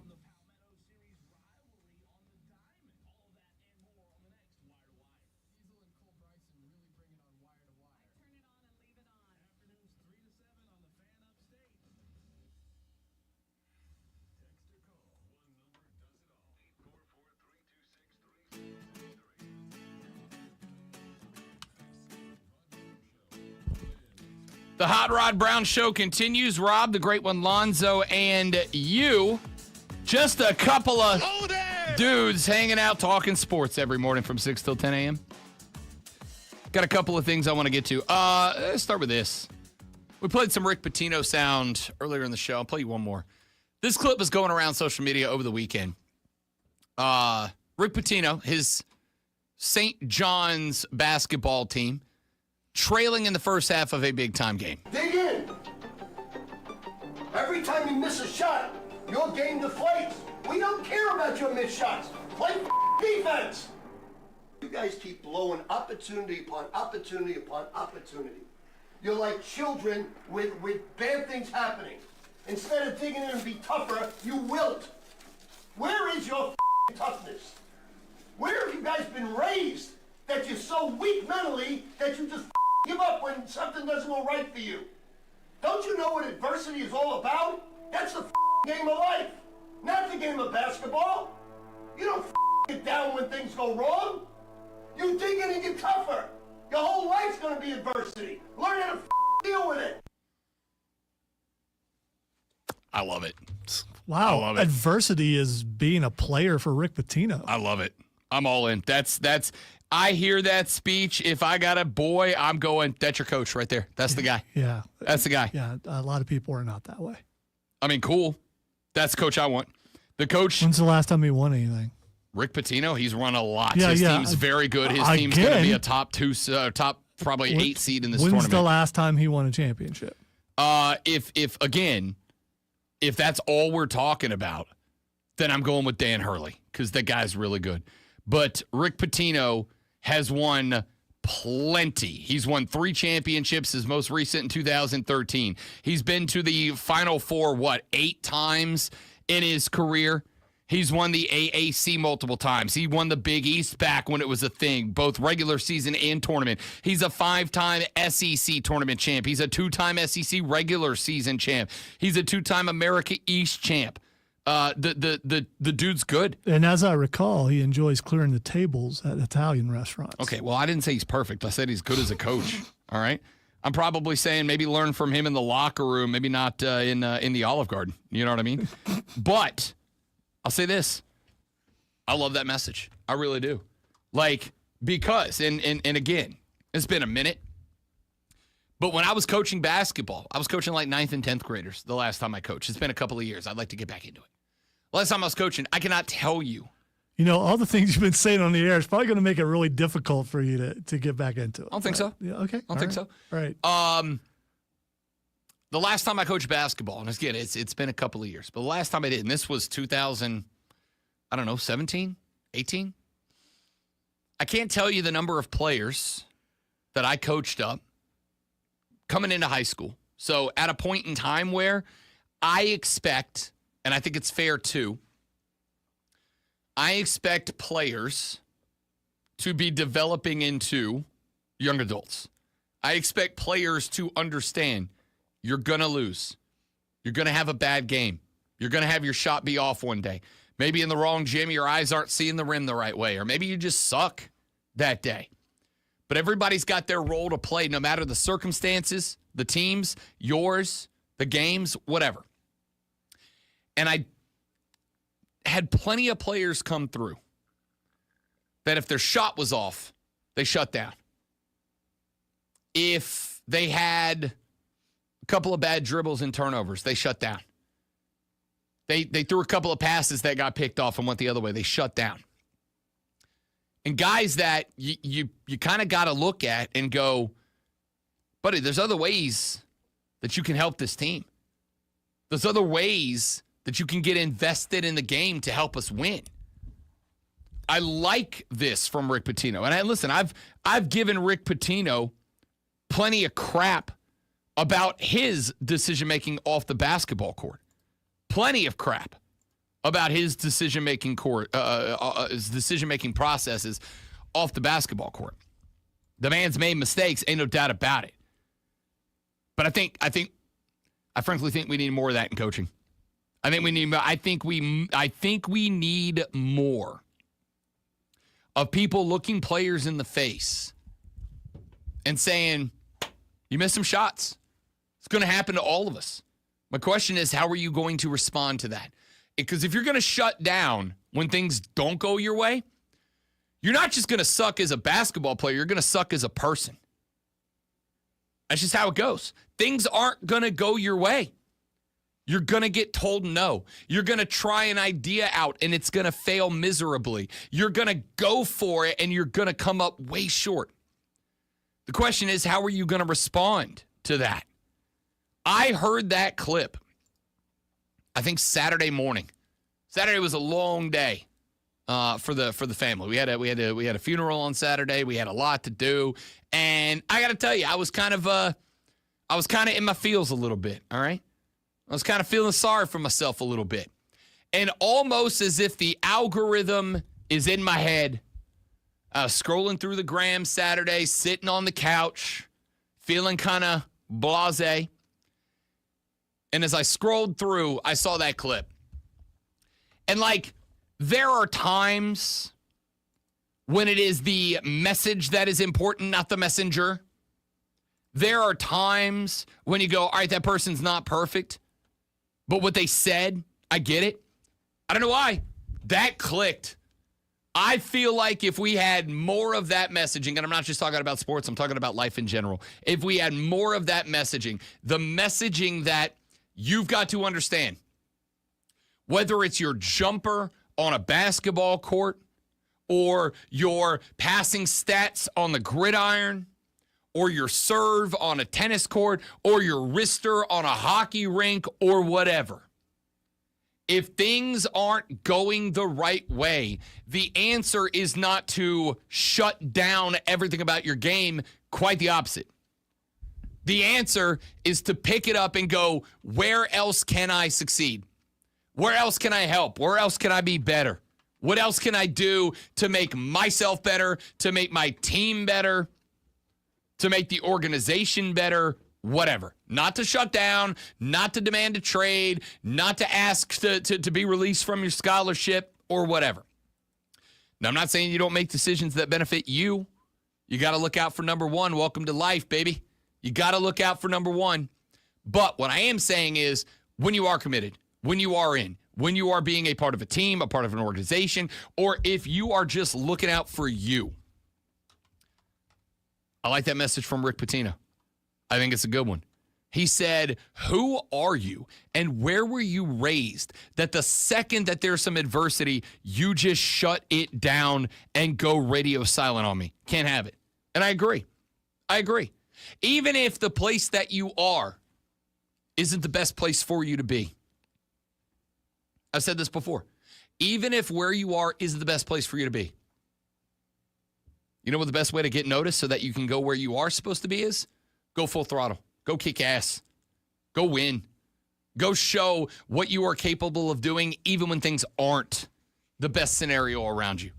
More of that. That's the type of coaching that I think we should provide more of. That's the type of coaching that I think young people need. Because that's the type of coaching that keeps a guy from going out there, going 2 of 10 from the floor, and then going, tap me out, coach. Tap me out. I can't do anything today. Well, you can't do this one thing. You can't do this one thing. And what this one thing is a major part of the game. I'm not arguing that it's not. But not being able to do this one thing, there's like 10 other things you could be doing. There's a lot of other stuff you could be doing out there that would make this team better off for it. Your shot's not falling? Fine. Go grab me 10, 15 assists in this game. Your shot's not falling? Fine. Go get me 12 boards. Your shot's not falling? Fine. Go get me a couple of takeaways. Go get some steals. Slap the hardwood, play some defense. One thing going you're not going your way. One thing not going your way does not mean you can't make other things go your way. Adversity is a part of life. It's tough. Tough part of life. Sometimes life kicks you in the boys. And you got two options. You're going to shut it down, take it to the bench, tap yourself out, and not play anymore. Or you're going to look around and go, hey, this one thing sucks, but I can make up for it. More Rick Pitino. More of that. Now, maybe, maybe keep your pants on at the Olive Garden. But like outside of that, more Rick Pitino is all I'm saying. All right, got a few more things I want to get to throughout the course of the show, which is one segment left to get to. A lot more to get to, a lot more to talk about. Rob Brown, the Greg Malonzo, and you. The Rob Brown Show rolls on after this. It's the Fan Upstate.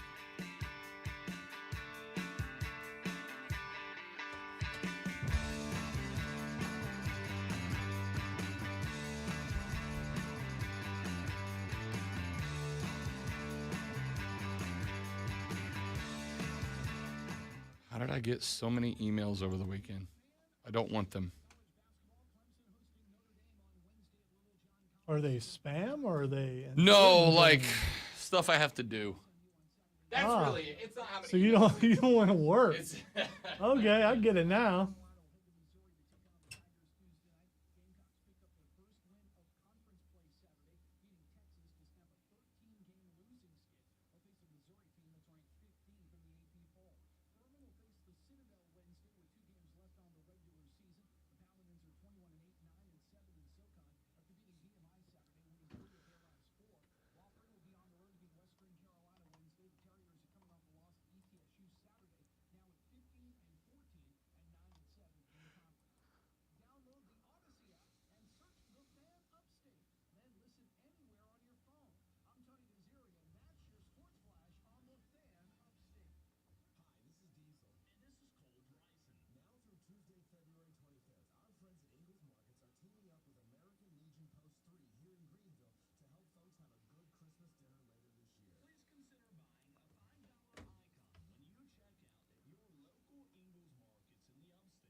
Final segment of a Monday, my dudes and dudettes. Rob, the Great One, Lonzo, and you. 844-326-3663 is the number if you want to jump on board and give us a shout. Now's a spectacular opportunity. 844-326-3663. 844-FANFONE is the number to be a part of the program. So we talked a little bit about Shaq Thompson being released by the Carolina Panthers. This is, if you are following along from a distance, very simply a money transaction, a financial transaction, a transaction that had to be taken under because the team's got to add talent this year. I said after the Super Bowl, and I stand on this, I think there is about to be a philosophical reset across the National Football League. I think a lot of teams are going to attempt moving forward to emulate the success had by the Philadelphia Eagles this past season. And the reason why is what the Philadelphia Eagles did this past season is emulatable. It is something that any team can copy. It doesn't mean you're going to be successful at it, but you can try. The system is right there, right? The ability to successfully pull it off is in question, but what needs to be done is right there. And we spent quite a bit of time talking about it. Nail the draft. And nail the draft starting at the football and moving outwards. Nail the draft by starting at the line of scrimmage and then moving outwards. Find guys that can help you win at the line of scrimmage on both sides of the football. And then, once you're an established, dominant line of scrimmage team, then you start filling in your gaps with your free agents. Then you start filling in your gaps with your trades. Then you start filling in the skill position set. That's what Philly's done. It's not to say every draft pick has been a line of scrimmage player that's been dominant. They've gone and found the Devontaes out there for sure. But by and large, Philadelphia has won at life because they nailed the draft starting at the line of scrimmage and moving outwards. And then they go get the A.J. Browns. Then they go get the Saquon Barkleys. And what that allows you to do is recognize the skill set that you have built across the line of scrimmage. And you go, okay, we've built ourselves here a smaller, more agile offensive line. So what can we do with that? Well, we know we're going to be resetting the line of scrimmage. We know we're going to have a lot of pulls. We know we're going to have a lot of guys moving. We're going to be shifting the blocking scheme to the left and to the right. All right? Who are the skill position talent guys that we can utilize in that set? Smaller, faster wide receivers so we can get them across the middle easier. Probably not a power running back. Probably a running back that can run with the offensive line and then adjust the angle as necessary. Probably a quarterback that's better rolling out of the pocket than standing in one, et cetera, et cetera, et cetera. You can build around that by getting the skill position set guys that fill in as opposed to trying to go find offensive and defensive linemen to mix and match to build to the skill position player set you've got. I think the Philadelphia Eagles have done that better than anybody else. They were very clearly the best team in the postseason, and it was because of that. I don't think the Detroit Lions are all that far behind them, to be honest with you. They've done a good job drafting along the line. So then they started filling in the guys behind them on both sides of the football, and they built something special. They built an offense and a defense that complement their defensive line and linebacker core instead of the other way around. Their offensive line instead of the other way around. So I think you're going to start to see a philosophical reset across the NFL where teams are going to begin to try to copy, emulate, replicate what the Philly Eagles have done. Again, doesn't mean it's going to be easy to do. Because step one is, as we have said, nail the draft. And if nailing the draft was that easy, it's just something you do, be a lot more teams like the Philadelphia Eagles. But there's not, and there's not for a reason. I've said a few times, I think the Carolina Panthers are right there in the mix. I think they're ready for this. I think that they are ready to approach this, to attack this draft like the Eagles. Go get me offensive linemen to put in front of Bryce Young. Go get me guys that you know. And the nice thing about BY is that he can be, as we saw towards the end of this year, a very good pocket passing quarterback. He can be a quarterback that I trust to stand back there in the pocket and deliver a good football when he's got protection. But he's also a guy that can get outside of it. He's also a guy that can move left and right. He's also a guy that you can move the offensive line protection and he can go with it. He can go against it. He's a guy that if the pocket breaks down, he's shifty and he's slippery and he can get to the outside and make plays happen. He is, not in terms of his ability to throw the football, but in terms of his ability to play in or outside of a pocket, moving left and right and still throwing an accurate football, he is Drew Brees-esque in that ability.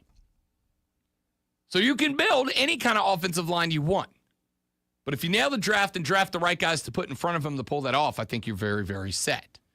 And it gives you the opportunity to start going out and getting skill position guys. The Carolina Panthers are on the radar. I think players look at this team and they go, upward trajectory. That team's on its way. At least I feel that way about him. And so if that is the case, and you go build an offensive line, and next year Bryce Young's time to pass elevates from that 2.7 seconds we've talking about, and you get it closer to 3.1, 3.2, there is a vast gulf of difference between 2.7 and 3.2 seconds to get rid of the football. A full half a second is immense in time for a quarterback. You put an offensive line and you show that BY is going to have 3+ seconds to throw the football next year, you're going to end up at a spot where a couple of wide receivers are going to look and go, that might be a setup that I could succeed in. I could thrive in. If Adam Thielen at 31 can go down there and be the number one and put up a good season, I know I can.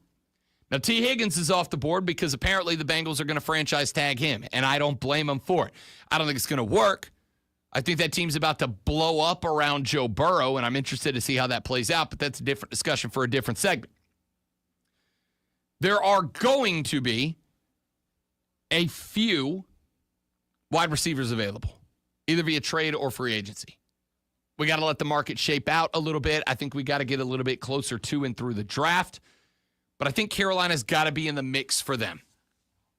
How do you do that? How do we make sure that if we got wide receivers that start commanding $100 million contracts, $95 million contracts, as the thought was T. Higgins might if he hits the market, you got to free up money elsewhere. You've got to open up dollar bills, y'all, elsewhere. That's why Shaq Thompson's not a Panther anymore.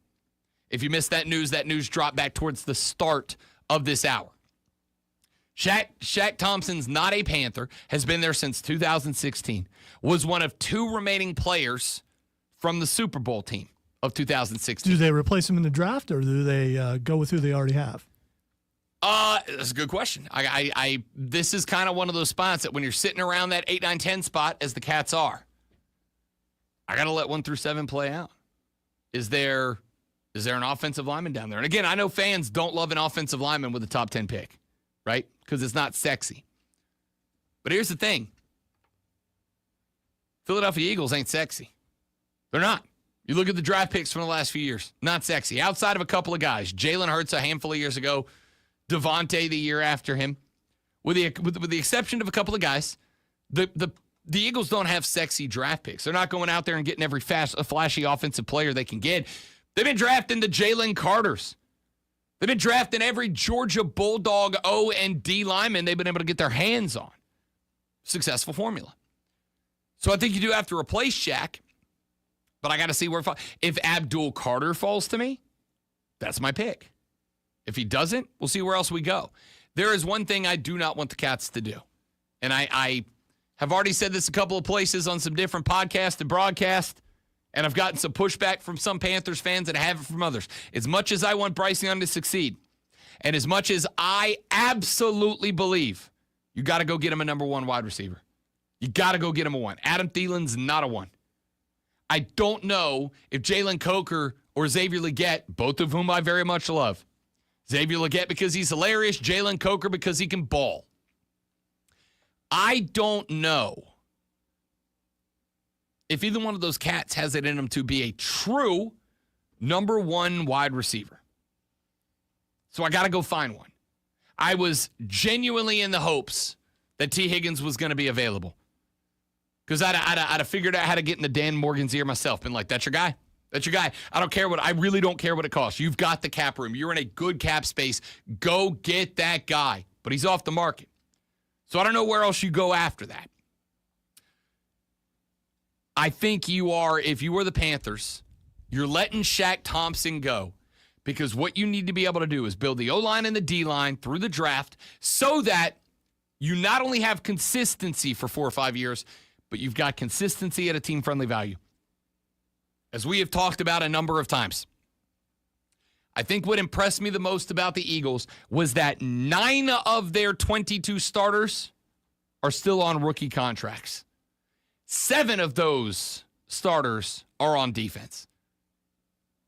There are players in the league that make like half of what Philly's defensive payroll is across the starting board. That's pretty good. That's pretty damn good. So I think you got to build that. And I think it's a good opportunity to do it. I'll tell you the other thing I think you're doing if you're Carolina. I'm trading back. Honestly, I'm trading back. Unless an Abdul Carter falls to me, unless one of those like generational first-round talents somehow falls all the way down to 8, which would be an absolute tumble, I'm trading back. I'll trade back to 14, 16, 18, 20. I'll stack up a handful more draft picks. And then I'm going to end up with the literally and metaphorically unsexiest draft class in Carolina Panther history because this is going to be all O&D linemen.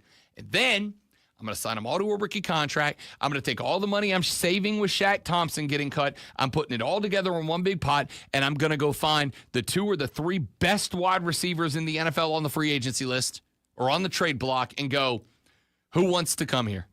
Who wants to come play?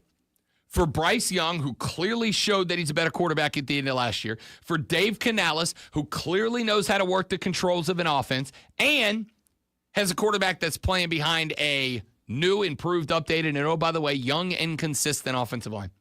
I think all of the building blocks are right there.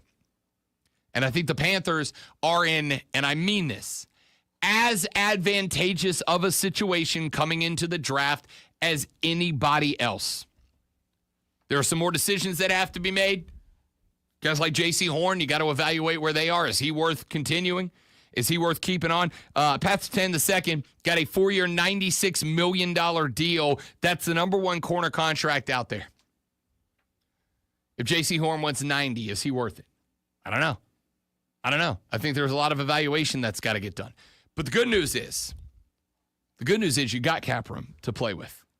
The good news is you got the opportunity to take the Bill Belichickian method of just stockpiling a gazillion draft picks and then going hog wild building your lines. Do the Philly thing. And I think the Carolina Panthers are as well structured as anybody else going into the draft to do the Philly thing. Show presents Twitter. It's amazing. It was the last couple of years. Do the Chiefs thing. Just that quick. Just change it up. All right. The first thing that's texting is Jurgen Klopp. First off, first chance to say Jurgen ever, and I just wanted to say Jurgen. I want to first off give you massive props, not just for bringing Jurgen Klopp into the discussion.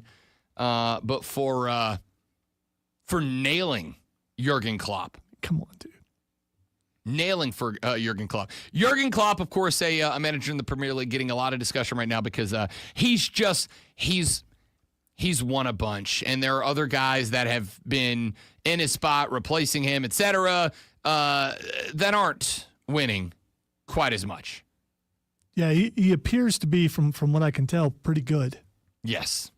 He was very good during his time at Liverpool. They replaced him. Their new coach is also doing very well. That's kind of the reason it's trending right now. But you guys want a whole segment of Premier League football? Not really. All right, the next thing that's axing is Steve Smith Sr. We could do a whole segment on this, but we didn't, so I left it in there. There's a lot of and a couple of do you want to, and then 1 or 2 do you want to, and then I'm going to.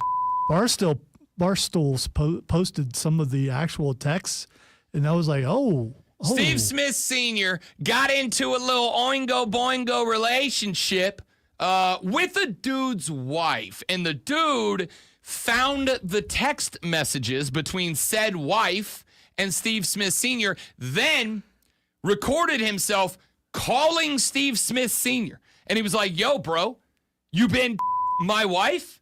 And his answer is, my bad. The dude's like, you knew she was married, Steve. Like, oh, it was very awkward to listen to. My question is, if you're that dude, what's the play here? Auto divorce? Like, it's auto divorce, right?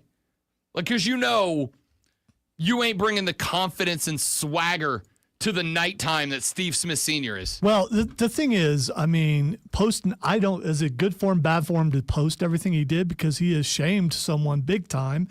The question is, does shame work anymore? I don't know. Does it?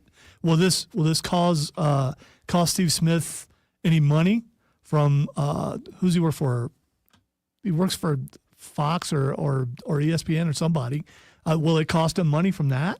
Will shame actually work in this case? I have no idea. I have no idea. I don't know what the play is here. I don't know what the how you handle this. If you're Steve, don't read this stuff at work because absolutely do not. It's very graphic. Absolutely do not. And don't listen to the phone call. Just like do it on your own laptop at home by yourself. Okay. What I will say is this: Steve Smith. There's no character clause to get into the NFL Hall of Fame, but for a dude who is like a borderline candidate, this isn't going to help the argument any, like at all. The dude put on Twitter, my wife works for the Ravens. She met Steve Smith Sr. at work. Steve has been my wife. I got receipts and I got a lot more, homie. Then he was straight up posting screenshots of the text back and forth between Steve Smith Sr. and old boy's wife, and they're racy, to say the least. Yeah, that's a light word compared to what they actually are.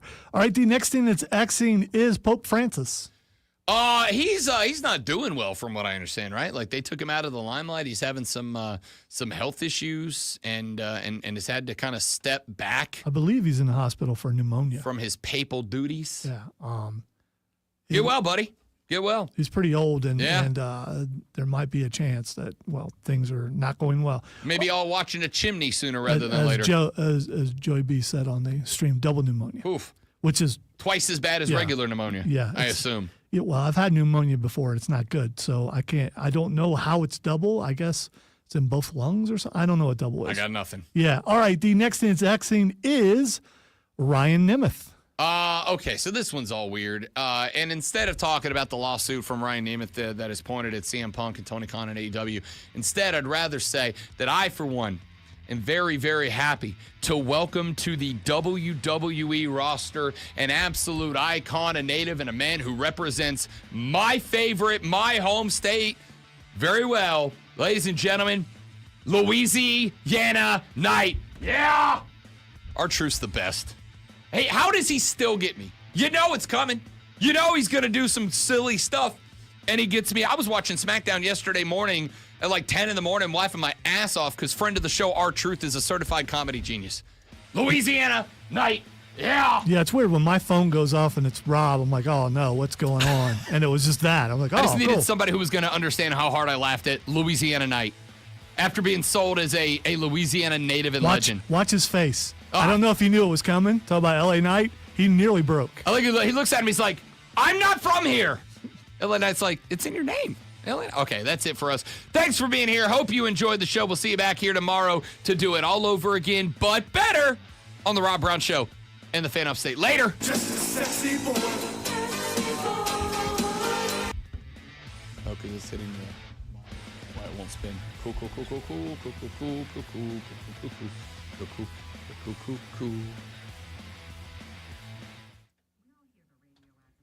All right, dudes and dudettes. Louisiana Knight. Yeah. What a legend. I'm so glad to share a home state with Louisiana Knight. I laughed so hard, dude. What about the announcement that WrestleMania coming back? Yeah. I could be talked into a little roadie down Isn't to the that great where state you of saw Louisiana. it? You saw it there, right? I've seen it there twice. Oh, okay. Do I go 3 for 3? Do we run it back to the home state of Louisiana night for WrestleMania next week? Well, are you going both nights, or just Oh, one? I absolutely would. I just take I take like a week off, right? That just is what I'm doing. I mean, both nights of WrestleMania. That's what I'm saying. Okay, and then Sorry. then not come back Monday. Correct. Or do you watch Raw also? I mean, I got to tell you, Raw tickets after Mania are friggin' expensive. They're as expensive as WrestleMania tickets. As good as the show is, I don't know that I could drop $400 or $500 on Raw tickets. You know. All right, dudes and dudettes, I got to go hopefully find out that in the Silverdome, brother. God, I was there for that. I've never laughed so hard. All right, I got to go meet a plumber at my house because hopefully we don't have a busted pipe, but we'll find out. Either way, that's it for us. Thanks for being here. Tell your friends about us. We're trying to get rich and famous. Have a lovely rest of your day. Goodbye.